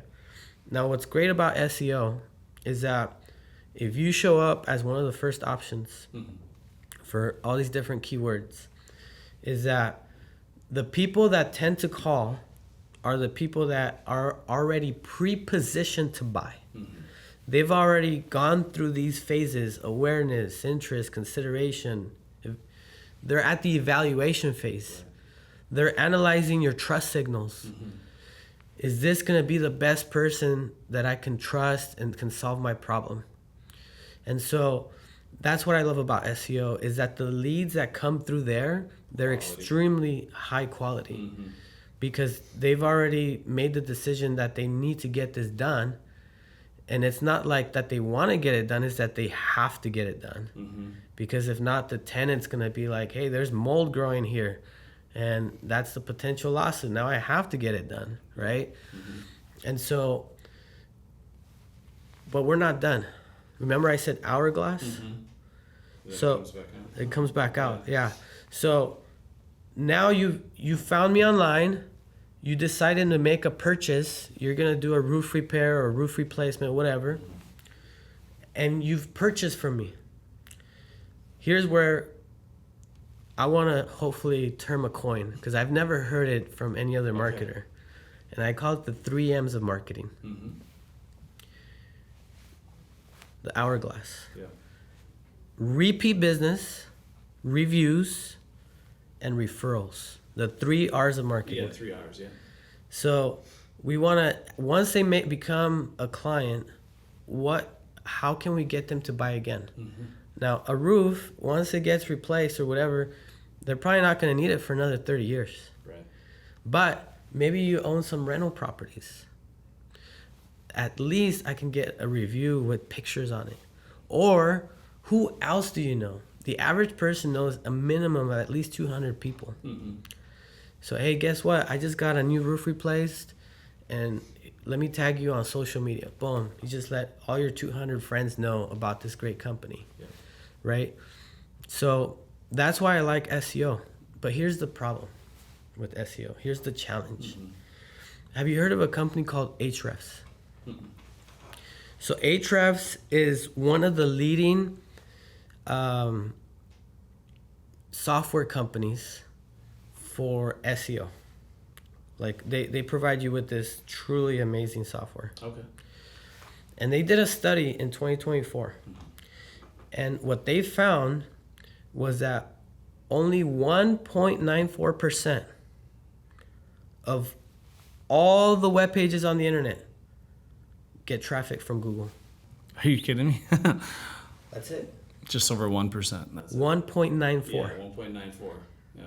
What does that mean? That means that almost 98% of all the content that's out there on the internet doesn't see traffic from Google. That's an opportunity, right? So There's a challenge and an opportunity. why would now that's very gloom doom, right? Like, oh man, you want me to invest in SEO and you're telling me there's like a 2% only 2% success rate? Jeez, what are the odds? But the thing is that people don't, going back to the blind spots, you don't know what you don't know. Yeah. But if you knew what I know, then you would be like, wow, this is a huge opportunity. Right. Because I'm going after people that are pre-positioned to buy. Yeah. Right? If you go after people that are not pre-positioned to buy, how many estimates do you have to do before you get one? A lot. Yeah. Right? Because those people are like, I'll think about it. Right. Call me next year. Right? You want to go after those people because time is money. So now the question is like, well, how do we get you on that first page? And this is really what everybody wants to know. Yeah. Right? Now, do you know how many keywords are available for roofing? If you could just take a guess. Hundreds of keywords. So if you go on to this software called SEMrush, there's a tab on there that says Keyword Magic Tool. Okay. You type in the word roofing, and it's going to give you all the different related keywords associated with the keyword roofing. Are there sometimes like deliberate typos that are keywords too? Like when people type in roofing wrong? Yeah. Like roofings, or like they accidentally type a letter wrong. Like, because I noticed that like certain websites, you'd be looking for the site, and if you type it exactly the way it's written, you can find it. But if you have one letter that's wrong, you can't find it. Like even one letter off. Like I put an S at the end when it's not supposed to have it, and I can't find the website. I don't know. It's that sensitive sometimes, but do some people use like AI and ChatGPT to like discover keywords as well? I know you talked about that. The SEMrush, you said? Yeah, SEMrush. SEMrush. Does ChatGPT connect with keywords at all? Does that give you any insight as to like if I ask ChatGPT, what are the top SEO keywords for roofing? I don't know. It'll give you a list. Yeah. But check this out. This is going to blow your mind, okay? I couldn't believe it when I saw it. Yeah. So there's 1.94 million keywords. I was way off. For roofing. 1.94. Yeah. Like you have to see it to believe it. Yeah. But it's true. Okay? That's crazy. Now, I don't know that there's that many words in the English language. Now I did the math on this, okay? If you were to read 1.94 million keywords 24 hours a day, it would take you up to 7 days to read all those keywords. Yeah, that's a lot. So what we did is we took those 1.94 million keywords and we narrowed it down to the top 1,500. Okay. That's still a lot. That's still a lot. Yeah, it's still a lot of keywords, but it makes sense. It's a lot better than 1.9. Yeah, yeah, exactly. There's just a lot of junk out there. Now, going back to my original statistic, right, is like, why is it that only 2%? Because a lot of people, they're optimizing their website for the wrong keywords, right? Yeah. Now, this is such a foundational piece to marketing, because now we're talking marketing. Right. Before that, we were just getting the stage set. Development, the chessboard. We're developing our pieces, right? This is now a foundational piece to marketing, what I'm about to say. If you don't do this, everything you build on top of it will fail, guaranteed. Yeah. The number one thing before you get started with any SEO program is keyword research. Yeah. Okay. Now, what goes into keyword research? There's 6 things that have to be touched on in keyword research. Number 1, do you even offer the service?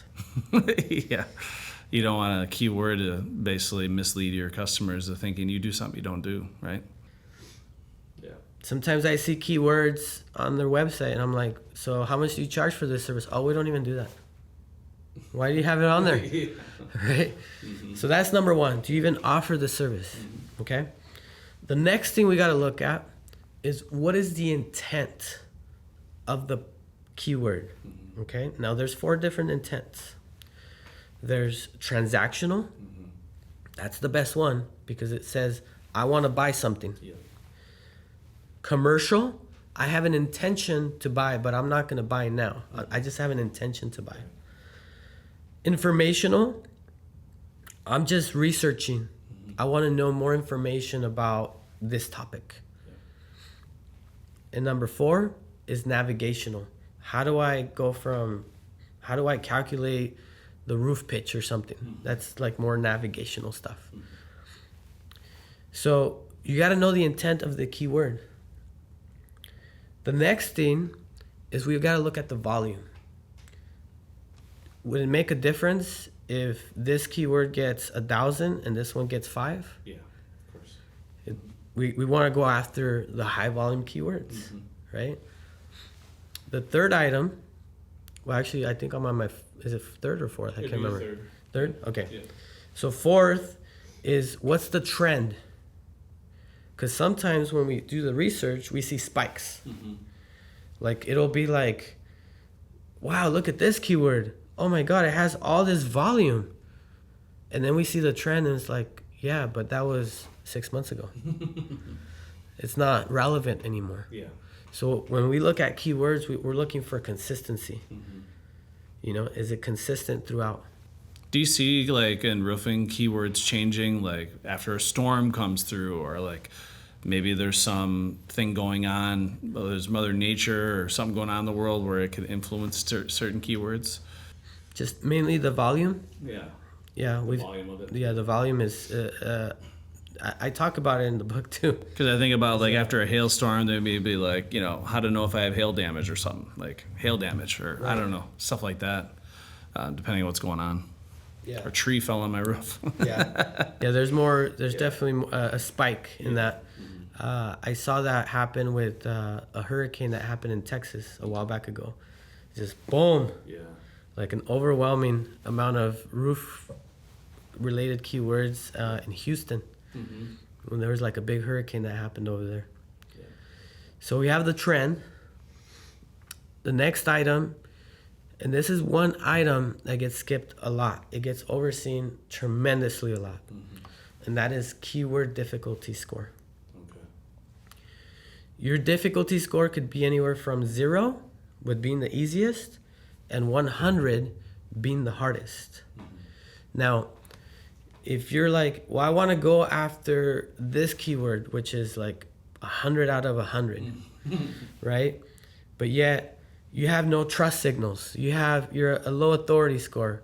I'm sorry, it's not going to happen, right? So if your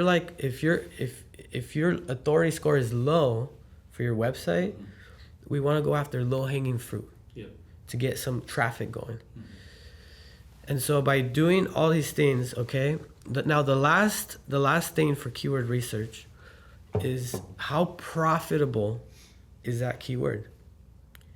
So let's take, for example, roof certification, maybe $300. Let's take another keyword, flat roof commercial, or commercial roof replacement. Those roofs could go up to $100,000. How profitable is that keyword? So I have a video on my channel, and it's like a 20-minute video, and it shows you my whole process of how to do this keyword research. And it ranks all the keywords. Now, if you have unlimited money, unlimited time, unlimited resources, you go after those 1.9 million keywords. Yeah, that'd be nice. But we live in a world where we have limited resources, limited time, limited money. So we have to prioritize which keywords we're going to go after on our website first. And that tool, that video tells you exactly from step 1 to step 30 how to prioritize your keywords, so that way you start getting traffic right away. Are you more active on Facebook or TikTok or Instagram, or where do you post most of your content? My wife is the most active on the social media realm. But she's gotten really active on TikTok lately. TikTok, yeah. I just started on TikTok because I was on LinkedIn and Facebook for a long time. But everyone just kept saying, you have to get on TikTok. And so I've been starting to get on there. And again, my following is nothing on TikTok at the moment, but there's a lot of action on there. There's just a lot going on. And I just see like the ability to build a following on TikTok seems to be pretty substantial, pretty quick. Like if you do the right things, obviously. But yeah, I'm starting to learn about it's overwhelming, right? It's like everyone's like, you got to be on Instagram, or some people are like, you got to be on TikTok, or some people are like Facebook and LinkedIn for your business. But yeah, if you can make it simple to have a presence on all of them, that'd be great. But eventually you got to invest your energy into one that's going to bear the most fruit. This keyword research stuff that I just explained, it applies to social media too. Right. Because sometimes you could create videos that nobody wants to see. Or maybe you have the right video but the wrong title and the wrong description. And so having that, and what's great about social media and like YouTube is that there's less competition compared to like the online searches. So the probability of you ranking is a lot higher because there's less competition. How many roofing companies even have a YouTube channel? Do you see that being less common as well? Like where they even have a YouTube channel at all, or do anything to upload content on there? This is kind of the thing that I struggle with my clients is they don't want to be on camera. They don't want to produce videos. They don't want to do. So for those owners that are afraid to get on camera, do you see that there's a huge benefit to them getting outside their comfort zone? I always say you got to get comfortable being uncomfortable, and then eventually it'll just be normal for you. But like for this business, right? When I founded Grosso University, it never occurred to me that most of my time would be spent in front of a camera, whether I'm doing virtual training, I'm doing studio content, a podcast, and it was super uncomfortable for me in the beginning. But now I don't even notice the damn camera anymore. It's easy. But what would be the benefit to an owner stepping outside their comfort zone? It's never going to be perfect at first. You got to take imperfect action, progress over perfection, right? But starting to get their face more known in the public. And I see some owners that are all over TV. Right? They go like even more extreme. They're like all over the place. But even just starting a YouTube channel, start putting some content out there, showing their face more. Even if it's not perfect, right? But authenticity is what matters most, right? It's part of that pillar of trust signals. Yeah. But not only that, it's going to allow people to find you. Yeah. Now, when people are searching on Google online, do you know how many different ways that your business can show up? 6. 6 different ways? 6 different ways. Imagine if you own 6 different spots on that real estate first. Yeah. Now, one of those is video.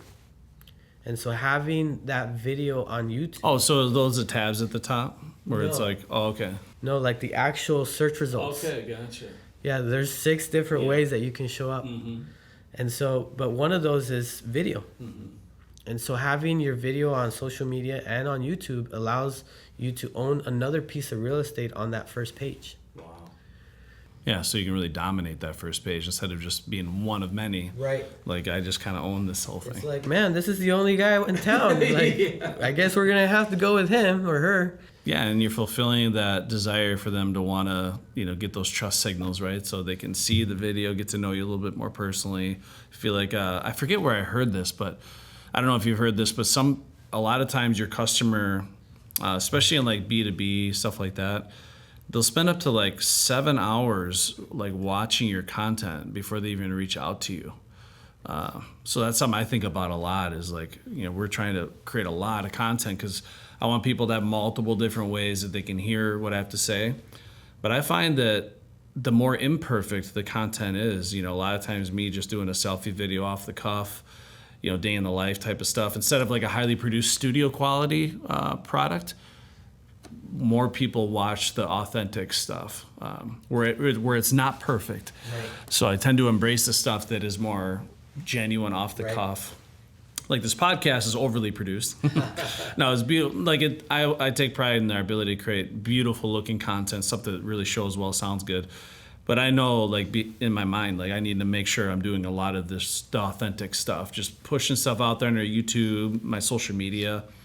And I know some stuff also gets, the different algorithms can, like, restrict certain things and promote certain things a little bit more.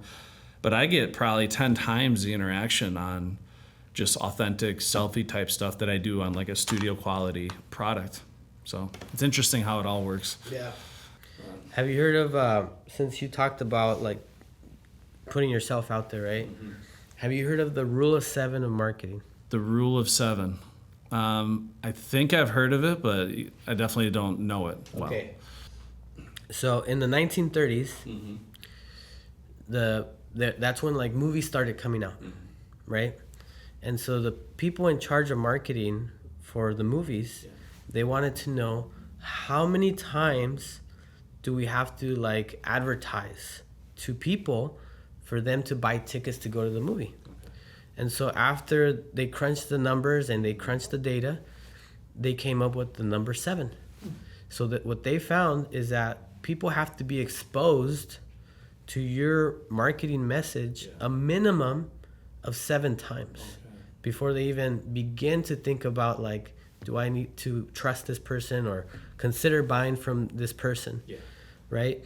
So one of the things that I would recommend is to do what's called retargeting. So what you could do is, let's say somebody goes to your website and they add something to the cart, or they look at the contact us page or something.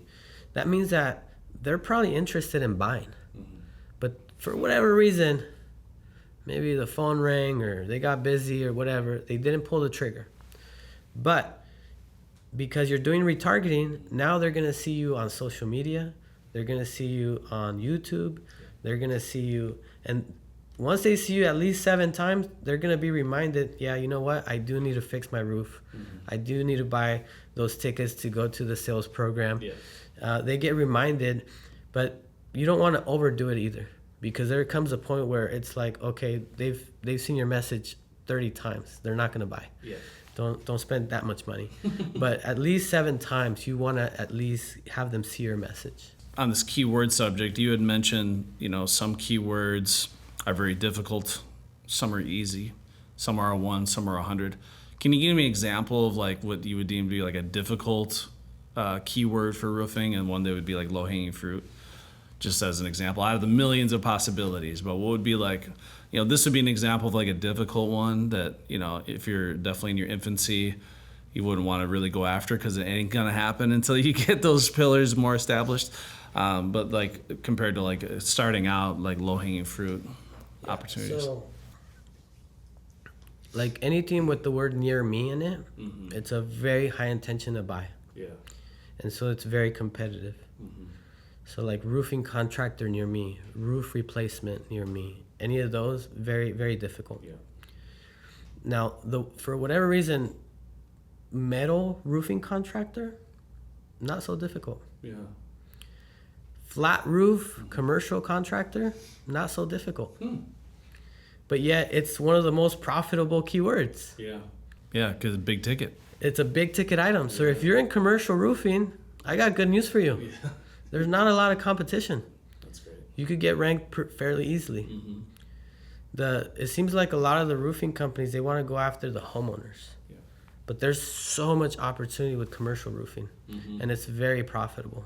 Well, and one commercial roof could be 100 residential roofs, right?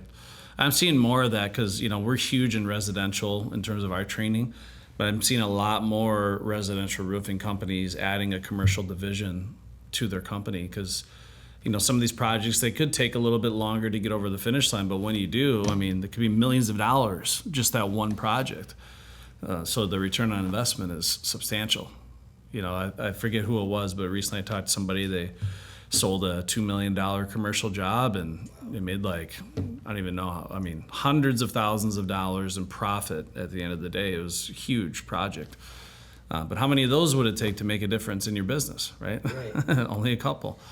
So yeah, I definitely agree to you diversifying that way, especially if they can get that profound of a ROI on their marketing and SEO and all that, and it's not as competitive. There's a lot of benefits there. Yeah, keyword research is so key. Do you see that just being pretty rare where you meet with companies and they have any clue how to even research the stuff? You've served up a lot of, valuable information already in the short conversation. I can't imagine doing an actual full deep dive discovery, the questions you can ask that they don't have the answer to or never even heard before. Grosso University, and again, I hate to admit this stuff, but I was running my business for several years before I even knew what SEO was. And this is me in this business, right, trying to do this. People kept saying SEO, but I had no clue what it even meant. I didn't know it was search engine optimization. What the hell does that mean, But now it's definitely essential. It's not optional anymore. If you want to compete in modern times, it's absolutely essential.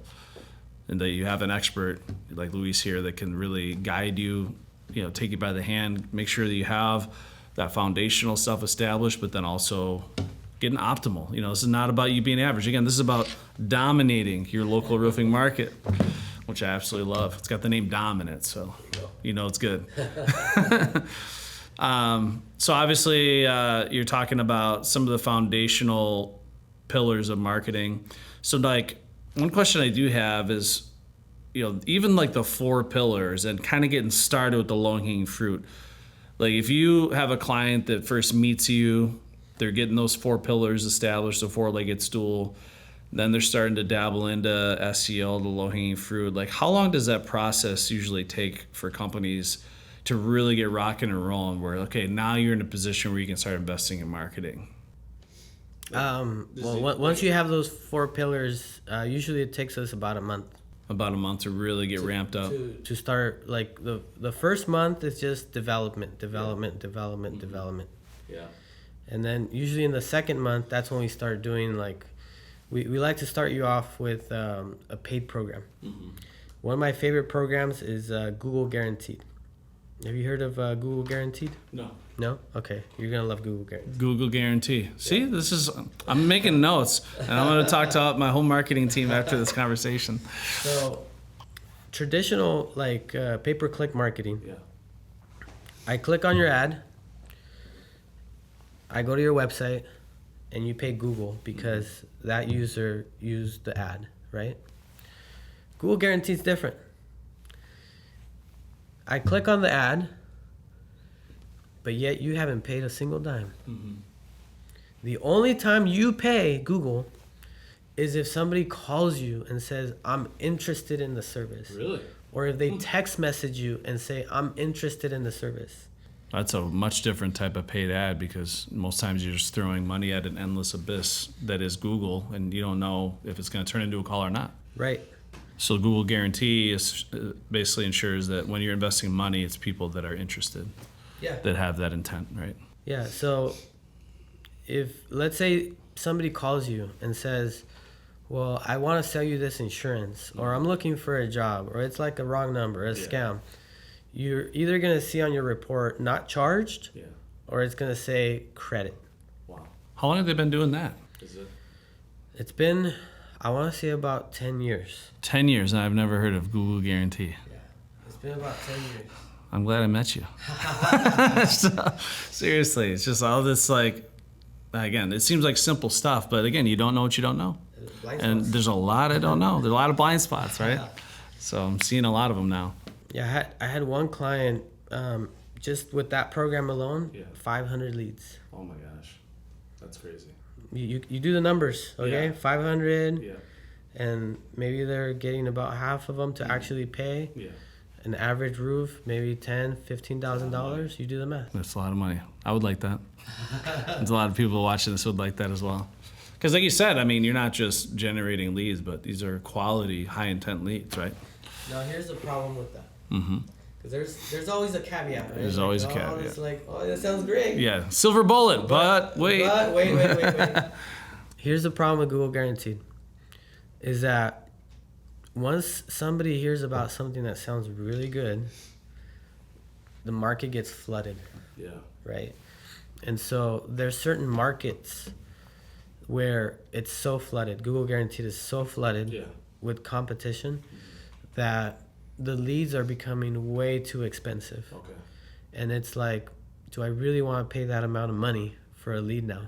Yeah. Well, again, if it's a large commercial project, maybe, or a high-ticket item, but for an average sale, yeah, maybe not. Now, for other markets, because it's the lead, right now, the range that I'm seeing, depending on your market, will be anywhere between $40 to $150. Okay. And even at $150, people might be like, I'll take it. Yeah, I mean, that's very reasonable. I mean, I see people spending $500-$600 per lead with their current marketing mix, and yeah, it's unreal. So $150 would be sweet music to some people's ears, especially at 40 to 80, you know. Yeah, especially with everything going on right now.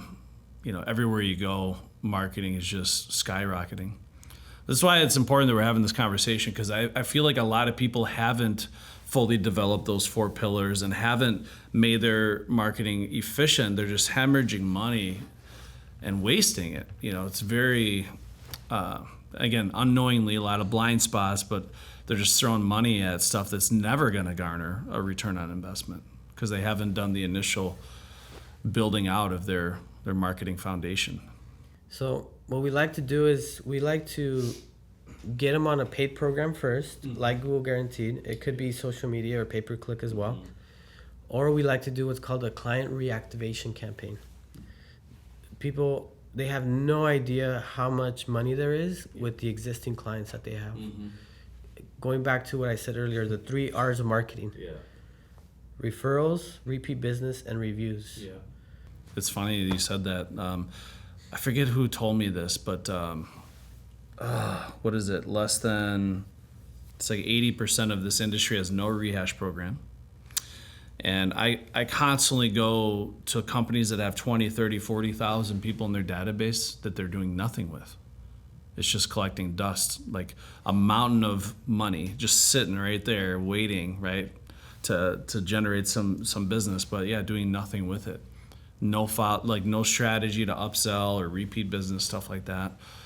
So I definitely agree that's an opportunity industry-wide, you know, through rehash, repeat business, you know, reviews, referrals, all that.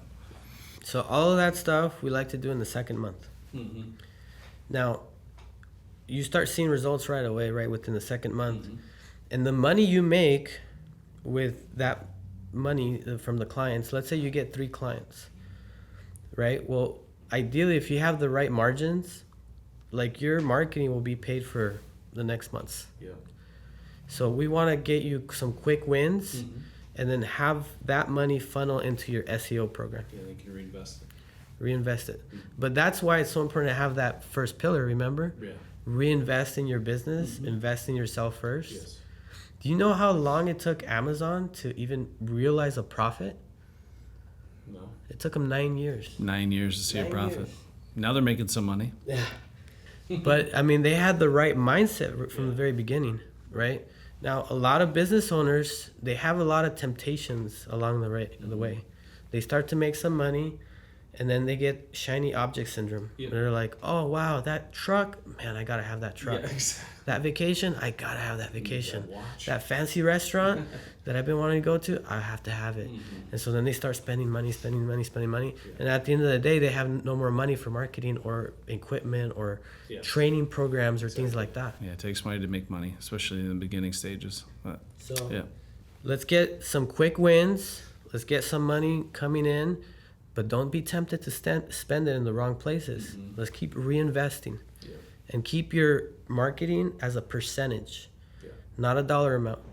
Because sometimes people get stuck with like, oh, this is my dollar amount marketing.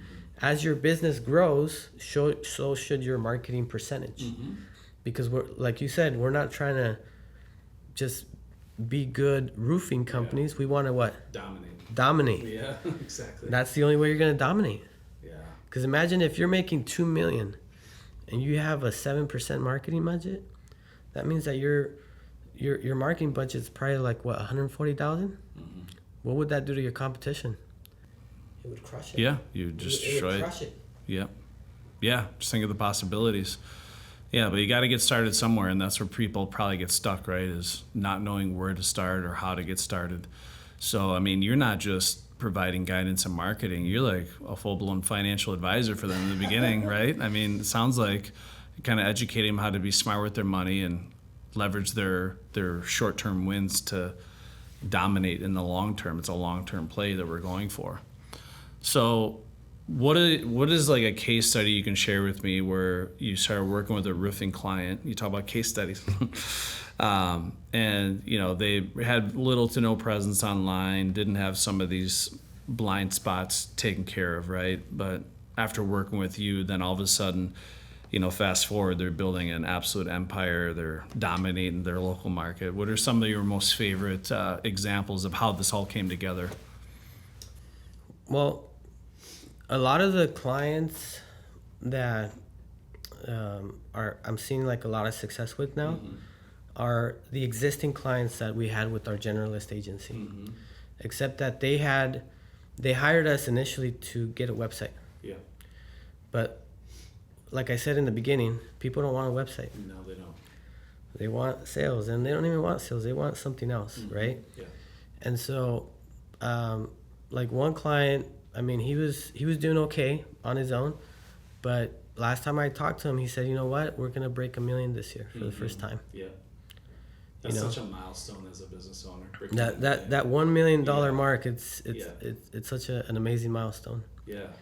And so most of the customers, because this is kind of fairly new to us, you know, we started this roofing marketing thing in October of 2024. Yeah.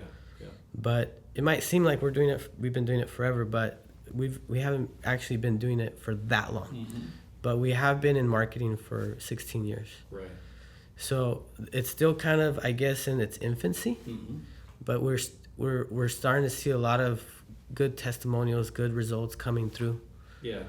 So, and one thing I like about you, fully bilingual, right?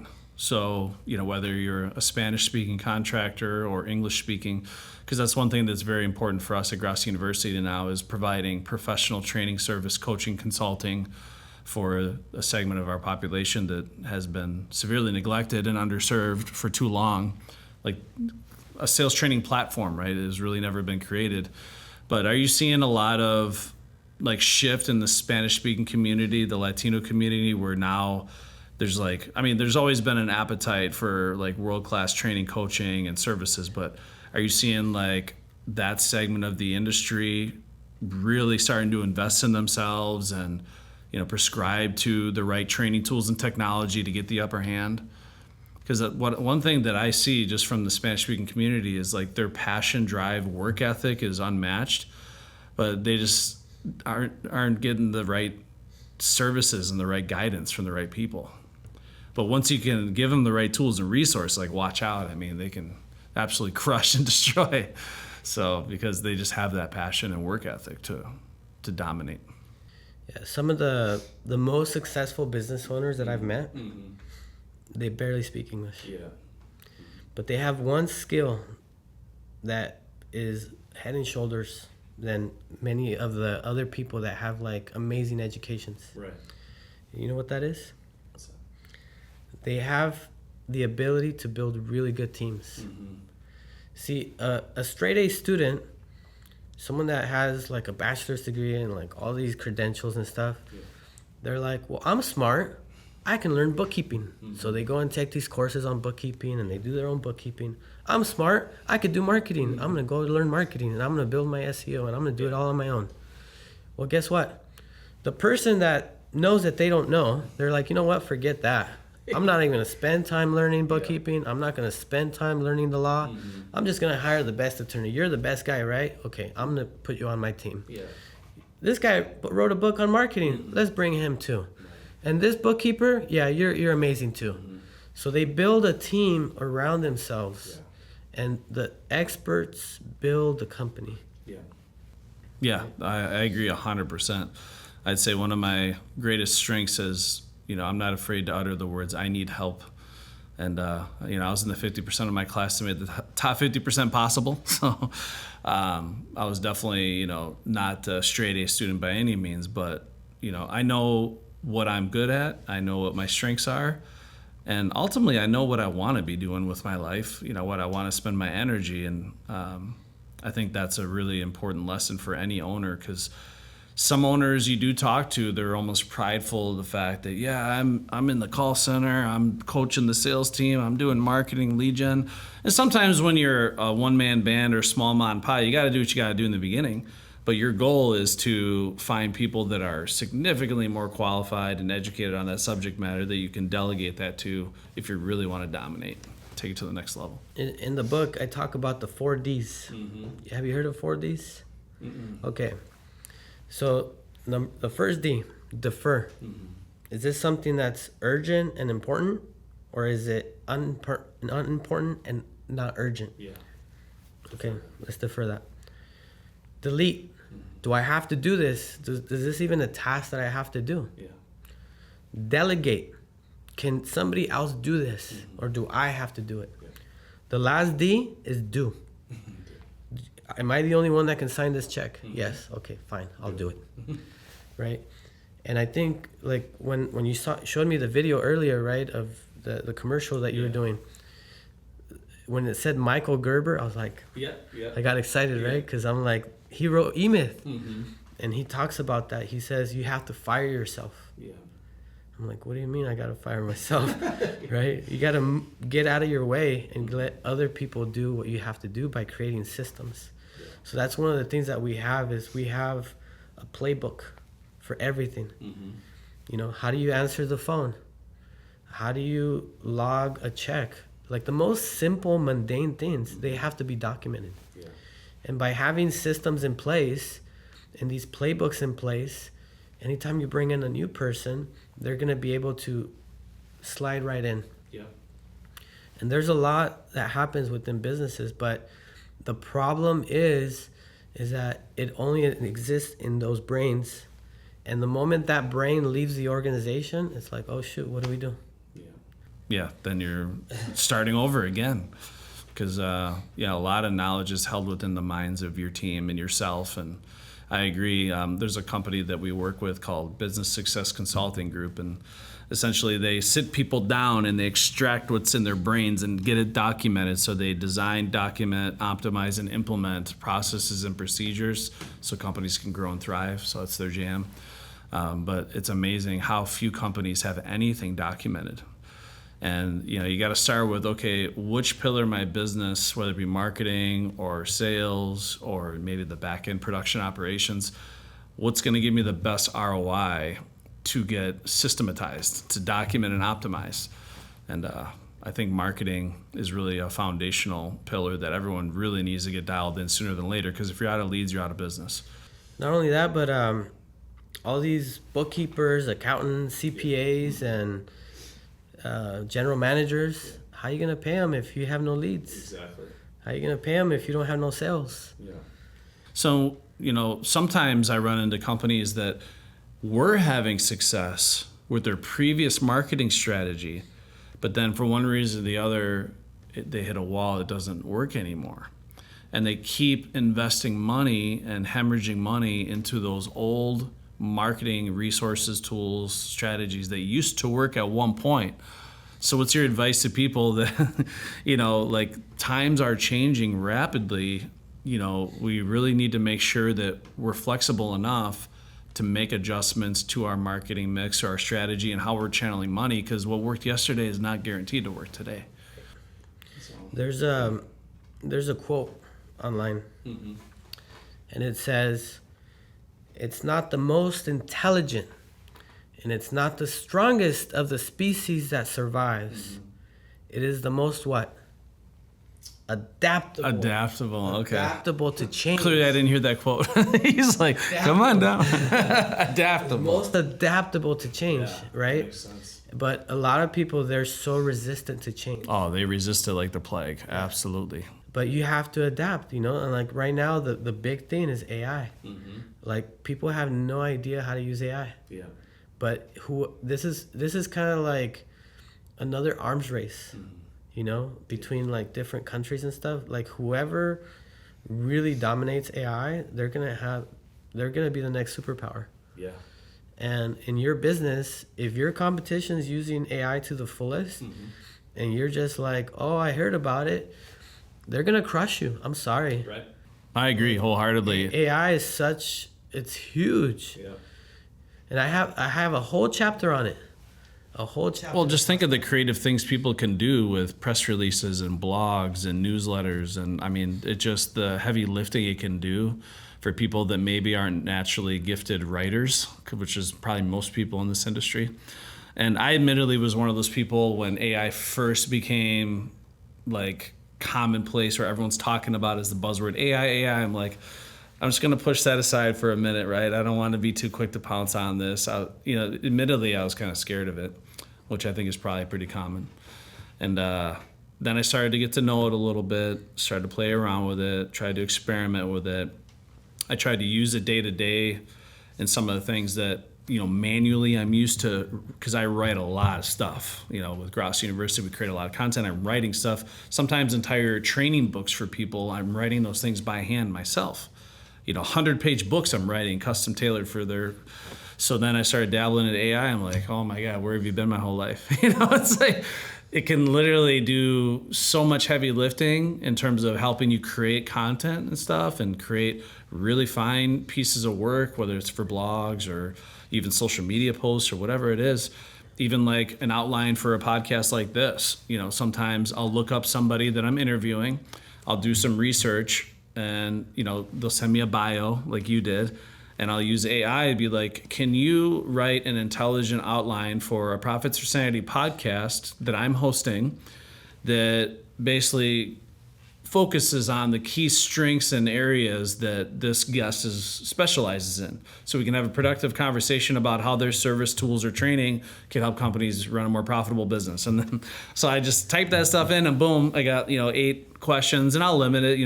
I want 8-10 questions, and then I'll have an outline for a conversation. Then I go in and fine tune it and add my little flair on it. But my gosh, I agree with you. The people that resist this too long will get steamrolled by people that are embracing it, especially how AI is penetrating every department now, from call center optimization to sales coaching, to the CRMs and all these business suites. Like, AI is everywhere now. So the companies that are really optimizing and systematizing and getting automation going, I mean, you can't compete. You just can't. So I definitely think it's an opportunity as well, because still a small percentage of our industry is like diving in and taking advantage of this. But it's only going to be a matter of time. I think this is definitely going to be faster in terms of its rate of spreading than even the internet in the beginning of this industry. But it's definitely more devastating to those who ignore it. Yeah. So I definitely agree. In the beginning, I talked about AI a little bit, right? So I'm going to give you guys a quick tip. So AI is only as good as the information you feed it. Right. Garbage in, garbage out, right? So have you heard of GEMS? GEMS, no. No. Okay, you're going to love GEMS. From now on, you're going to use GEMS. That's it. I'm sorry, you're GEMS. going to have to use it, because now you've been burdened with knowledge. Yeah. Okay? So there's all kinds of different AIs, okay? You know, you have Claude and ChatGPT and Gemini. Now, ChatGPT and Gemini, you could create custom instructions for it. Now, with Gemini, which is part of Google, if you buy the advanced version, it costs you like $20 a month, but you could create gems, okay? Now, these gems, okay, think about like an AI within an AI. Okay? So you're using AI to create an AI? Kind of not really, okay? So check this out. So imagine having like, because here's the thing about AI, is that if it doesn't have a lot of information on you or what you're trying to achieve, it's just going to give you generic, run-of-the-mill answers, okay? And that's what Google doesn't want. They don't want to see like the same regurgitating blog posts, the same regurgitating social media posts. Right. What if that AI already had like a 11-page questionnaire on you and your company, and when it created content, it was creating content that was specific to you? So what you do is you upload this document on the drive, on the Google Drive, and then with the gem, you connect the gem with that Google Drive document, and as you start building content on that drive, because now you have your own custom AI based on your company, it's going to give you the most beautiful answers that you're like, wow, this is so customized to my company. Wow. This is so customized to my stuff. Right? And then that's creating written content, but also like video content as well, like video shorts, or is it leveraging the information in the videos to create the written content? So recently they've expanded to where you could do text to video. Okay. So like if you wanted to, but it's still like not as great, right? But it's like, it just goes you the direction that they're going in. Right. But like it gives you really, really good customized content. Right. And now you're not regurgitating the same information. Because what Google doesn't want is to you just take an article and then publish it from like, AI. Yeah. It still has to be edited, but if it could already be like customized to based on the questionnaire, then you're going to get a lot better social media posts, a lot better blog post articles. So is this stuff, how often does it like create stuff, or you just pick how much content you need created and then it kind of just does that for you? It depends. Okay. It depends. Like you tell it. So like I want a new blog post every week, based on the content that I'm inputting into it, the Google Drive. And this is where what we learned about keyword research comes in, right? What if you could create a blog article that has a lot of high searches, low keyword difficulty, and it's very profitable, and you combine it with that custom AI, that's a slam dunk. And then you add real authentic pictures and you combine it with the video and infographics. Whoa. Yeah. Whoa. Can you explain like why are blogs so important? Like, cause I guarantee like most of the companies that are out there, maybe they don't even know what a blog is, but like they probably never even attempted to write a blog or post one on Google. But why do you feel that blogs, or why do you know that blogs are impactful to start putting out there? So when we talked about keyword research, we talked about 4 intentions, right? Transactional, commercial, navigational, and informational, right? Now, obviously you want transactional, right? So this is key. You just get tighten your seatbelt. Okay. Now we're getting into some really exciting things, okay? I mean, this has been exciting already. You have different levels of excitement that I'm like, I got to watch this episode 20 times and take notes because there's so much stuff you're throwing at. This right here, this is where the road hits the rubber. Yes. The road. Yes. Okay. So we have our keyword research. We know what people are asking online. We know our low-hanging fruit. So we know exactly what to write about. Okay. Now, the blogs, what they're going to do is they're not gonna get you actual clients, okay? But they're gonna get you something else. And those things are backlinks. So backlinks, there's 2 types of backlinks that you can get. You can get what's called a follow backlink, and you can get what's called a no follow backlink. Which one do you think you want to have? Follow. You want to have both. Both? Okay. You want to have both, but you want to have more follow backlinks, okay? Yeah. Now, the way to think of backlinks is like this. A no follow backlink is like, let's say you're on a street with a stranger and you just do this. Yeah. I acknowledge you. That's it. Now the same thing happens, but this time you stop. Hey, how you doing? We haven't seen each other in forever. Hey, nice to meet you. Blah blah blah. You know, it's more like, I know this person. I trust this person, and those are the follow backlinks. Now, there's different levels of backlinks. It could be anywhere from 0 to 10, 100. I'm sorry. Imagine you getting endorsed by your neighbor. Okay? There's a maybe 5 out of 100 score. Okay? But imagine Grant Cardone came over and said, I endorse this company. That's right. What would you say the authority score on that is? That's probably like a 90. 90, yeah. It's pretty Right? high. It's pretty high. Then the President of the United States would be like 100. Sure. So the higher the authority score on that backlink is, the more powerful. Okay? So, and then you want to have those follow links versus no follow links. And it's okay to have both, because you don't want to have 100% follow links, because that's not natural. And like we talked about earlier, Google doesn't like anything that doesn't look natural. There's no exact ratio, but if you could be maybe like 60 to 70 follow links and 20 to 30% no follow links, I would say that's like a good, happy place to be. Okay? Now going back to your question, the blog articles. When you create these amazing, glowing, epic blog articles, they become shareable. And people want to link to them, right? So you start building all these links going to your blog articles, right? And that increases your authority score. Now your authority score could be anywhere from 0 to 100. Yeah. Is that how a lot of the stuff is ranked on Google, like 0 to 100 scale? Is that like the go-to scale? Now, the authority score thing, it's not something that Google came up with. It's actually something that SEMrush came up with. If you go to Ahrefs, they don't call it authority score. They call it domain authority. And it's like a whole different scale. But it's still 0 to 100. Right. Moz, SEO Moz, that's like another tool.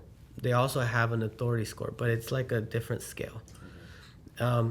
But you want to have high authority, relevant websites linked to you. And what's going to happen is this, okay? This is where it gets really exciting. Because you have all these links going to this blog article, and it's building up the authority on that article, okay? Now, this is the part that I love the most, is that you get the article to mention what I call your money pages. What are your money pages? Your money pages are like the roofing replacement page, the roof repair page, the flat roof replacement page, because that ranking juice, that page rank juice from your blog article gets transferred to all your money pages. Because nobody wants to link to a flat roof replacement page. Yeah. But they will link to a really good resource, a really good article that you wrote on a specific question that a lot of people have.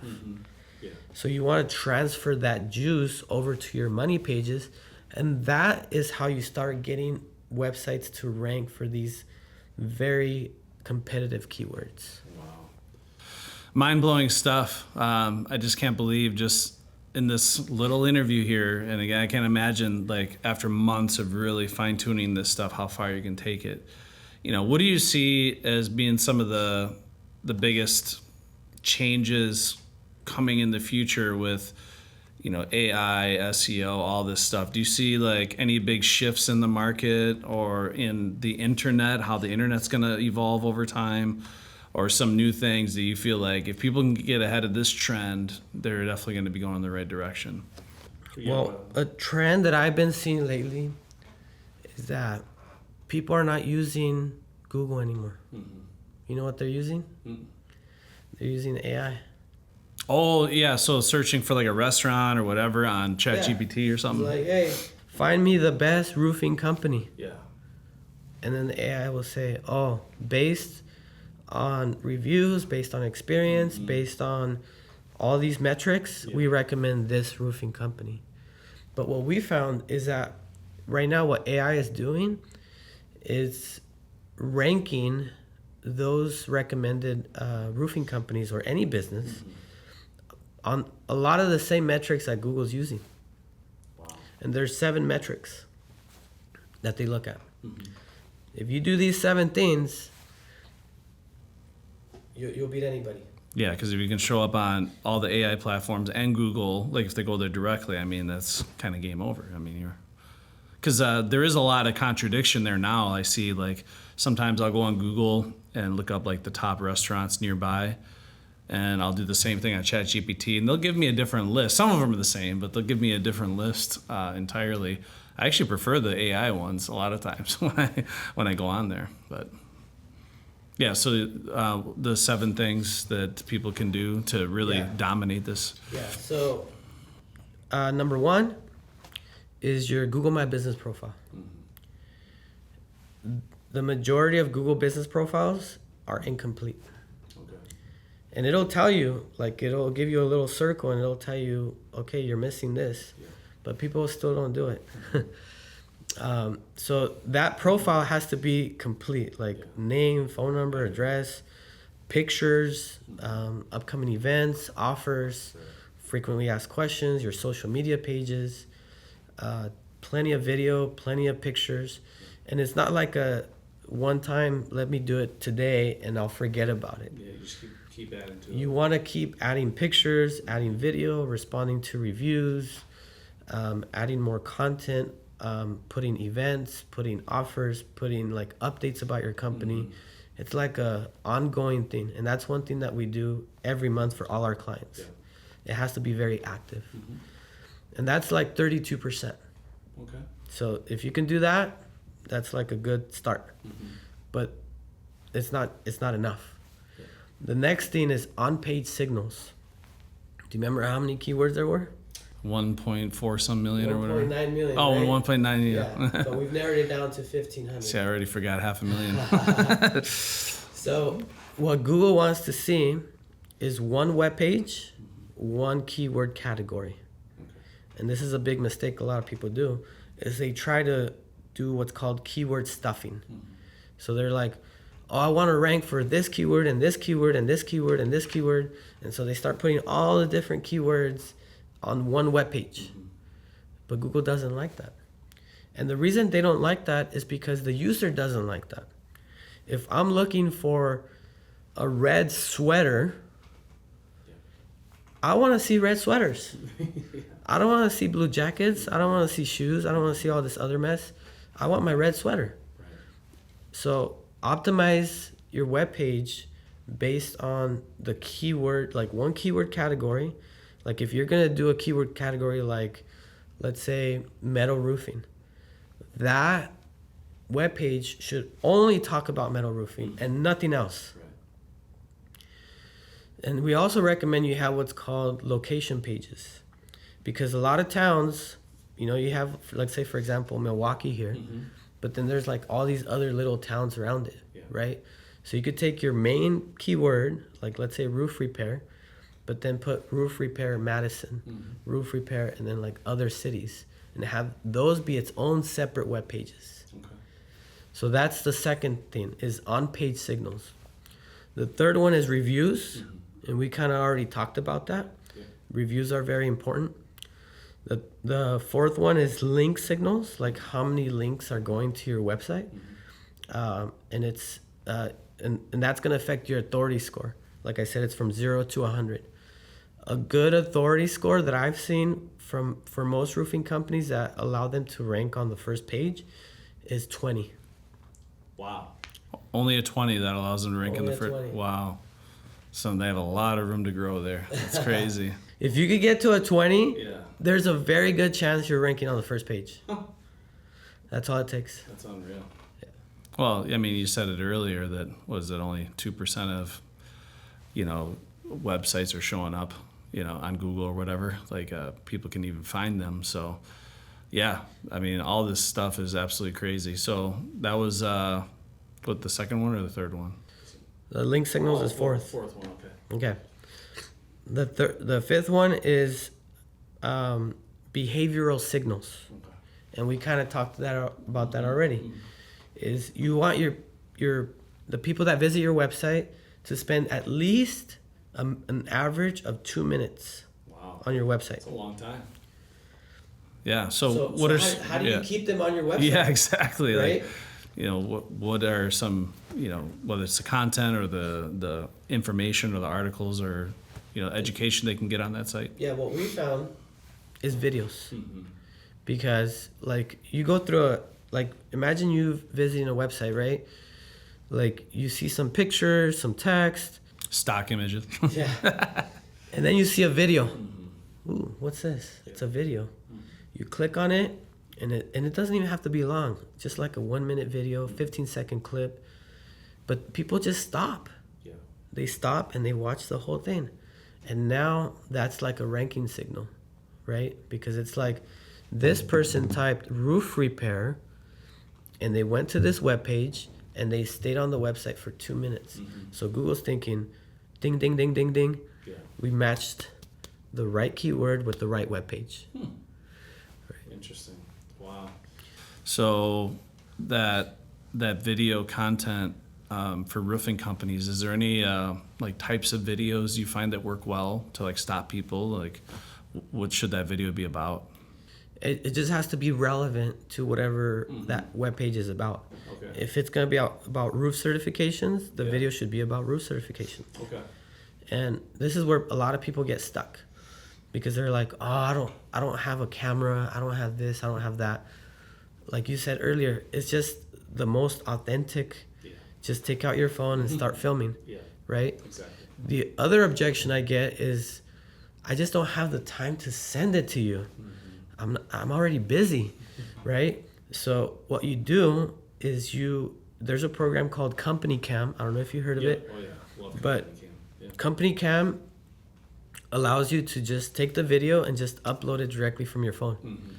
You could do the same thing with Google Drive. Yeah. Take the video and just upload it on the spot. When you get home, you don't have to do anything extra. You just do it on the spot. Yeah, there's all kinds of services for that, whether it's Google Drive or WeTransfer or Dropbox. I mean, it's easy to share information nowadays. You can't just send it in a text or an email. The file's too big a lot of times. But yeah, there's a lot of file sharing services that, again, they don't really cost you much at all. That, where there's Company Cam. I love Company Cam. I've done a lot of stuff with them over the years and recommend them to every roofing company. If you're not using Company Cam, you should, because it gives you the ultimate tool and resource to document every project from A to Z. It's a huge sales tool as well at the kitchen table, because it gives that homeowner that insurance policy that every single step of this project is going to be thoroughly documented on picture and video for you. That way you, the manufacturer, the owners of our business, we all know that this roofing system was installed entirely the way it was promised. Because it's easy to cover things up or hide things or, cut corners on a roofing project. Transparency. It's full transparency. Yeah, it builds trust. People love that stuff. So, but yeah, we are consumers of content though. Nowadays, people consume so much content. How much time do people spend on their phone on average nowadays just looking at content every day? It's like 4, 5, 8, 10 hours a day just consuming video content. And video really hits the key emotional center of a prospect's mind that's really responsible for decision making. So it gives them that feeling of trust. They feel right about it. Then, like you said, when they reach out to you, you already have a lot of that trust built already. That's why before we even bring on a client, I tell them, look, we're gonna build something together. Yeah. I have one hand and I could build a house with one hand. But for me to build it better, I need both hands. And you're my second hand. And part of being that second hand is you bringing us minimum 20 pictures a month and at least 3 videos a month. You asking for reviews, because I can't ask them for you, because you're there with the customer. And the last thing I ask is that you be available 1 hour a month so we could have conversations about what happened. You do those. That's not too much to ask at all. You do those things for me. I do the rest. We're gonna be best friends. I promise. Like, it's gonna work out. Yeah. So I'm sure owners watching this can hear that and be like, that doesn't seem too bad. But it's still forming new habits. You're doing some new stuff, and eventually it gets to the point where it's part of your SOP, right? Your standard operating procedure. But it's just getting started, right? Getting started somewhere. And that was going to be one of the things I asked you. So if people did reach out to Creative Roofing Marketing and begin the process, what is that typical discovery and onboarding? How long does that process take? I know you said it takes about a month on average to really get things spooled up to where we can start investing in SEO and marketing, things like that. I had 2 more things. Oh, that's right. You still, you're on number 6, right? Yeah, I'm almost done. That's okay. That's all right. So number 6 is citations. Yeah. So citations are like Google, Bing, Apple Maps, Better Business Bureau, Yellow Pages, Yelp. There's over 100. And what Google's looking for there is name, address, phone number. They call it NAP. It stands, they want it to be consistent. You mentioned about inconsistencies, right? Yeah, tons of them. So it's very important to Google that everything's consistent with that specific name, phone number, address. But there's so many inconsistencies with like clients have like a different number here, a different business name here, and then on their website they're missing the address. Yeah. So they don't like that. They want to see consistency all across the board. When you move addresses in Google, it's a pain in the butt. Like you gotta send that video, like walking through your place of business and go outside, and it's like. Yeah. But once you get it, it's fine. But getting that approved through Google takes a little bit. Yeah. So that's number 6. Number 7, you can't do a whole lot, and that has to do with your location. Okay. So the closer you are to the user, the better.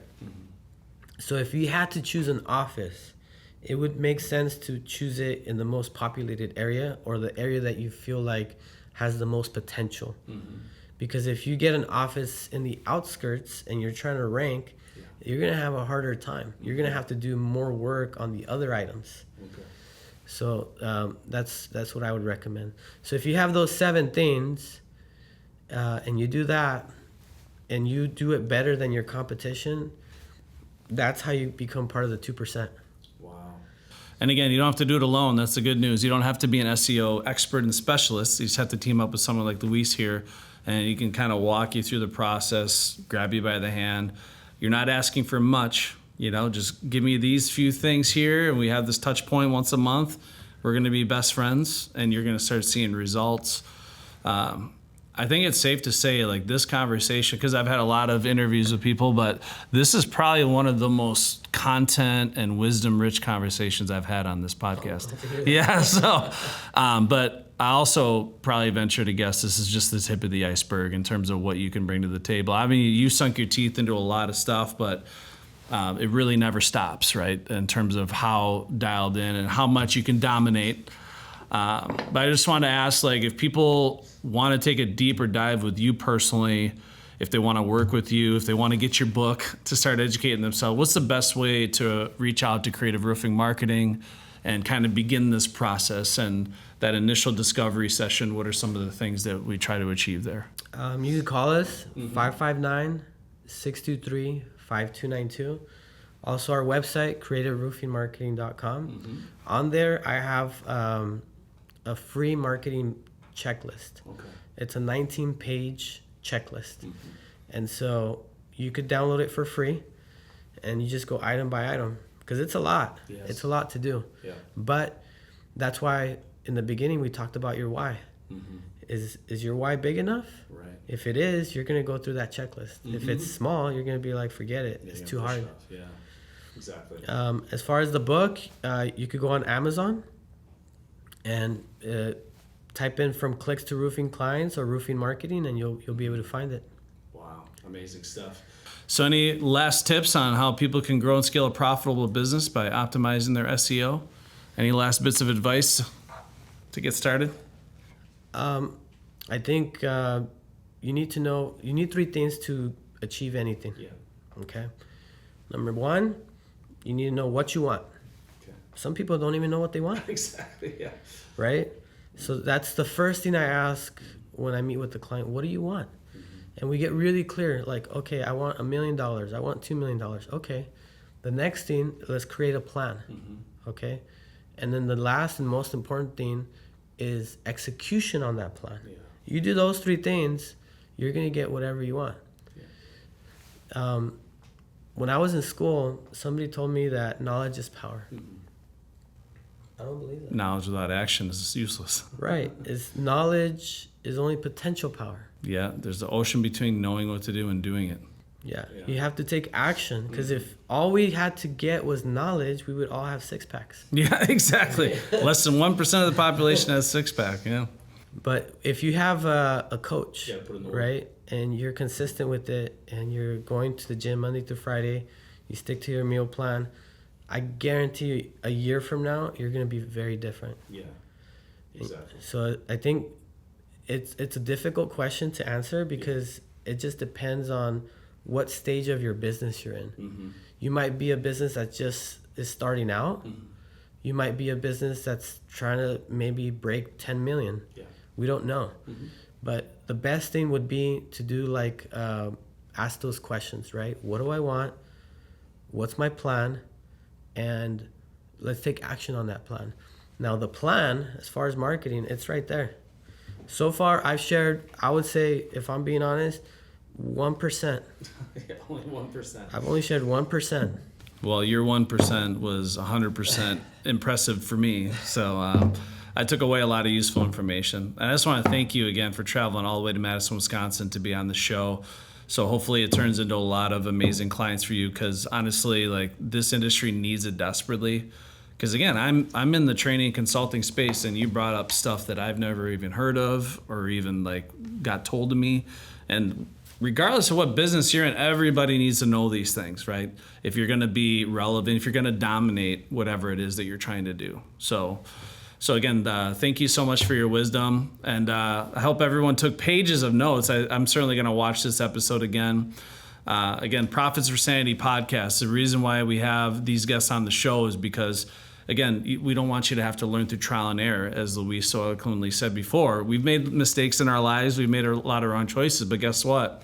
Through that trial and error, we've developed some wisdom that can help accelerate your growth, so you can dominate your local territory, your market in that roofing space a lot quicker.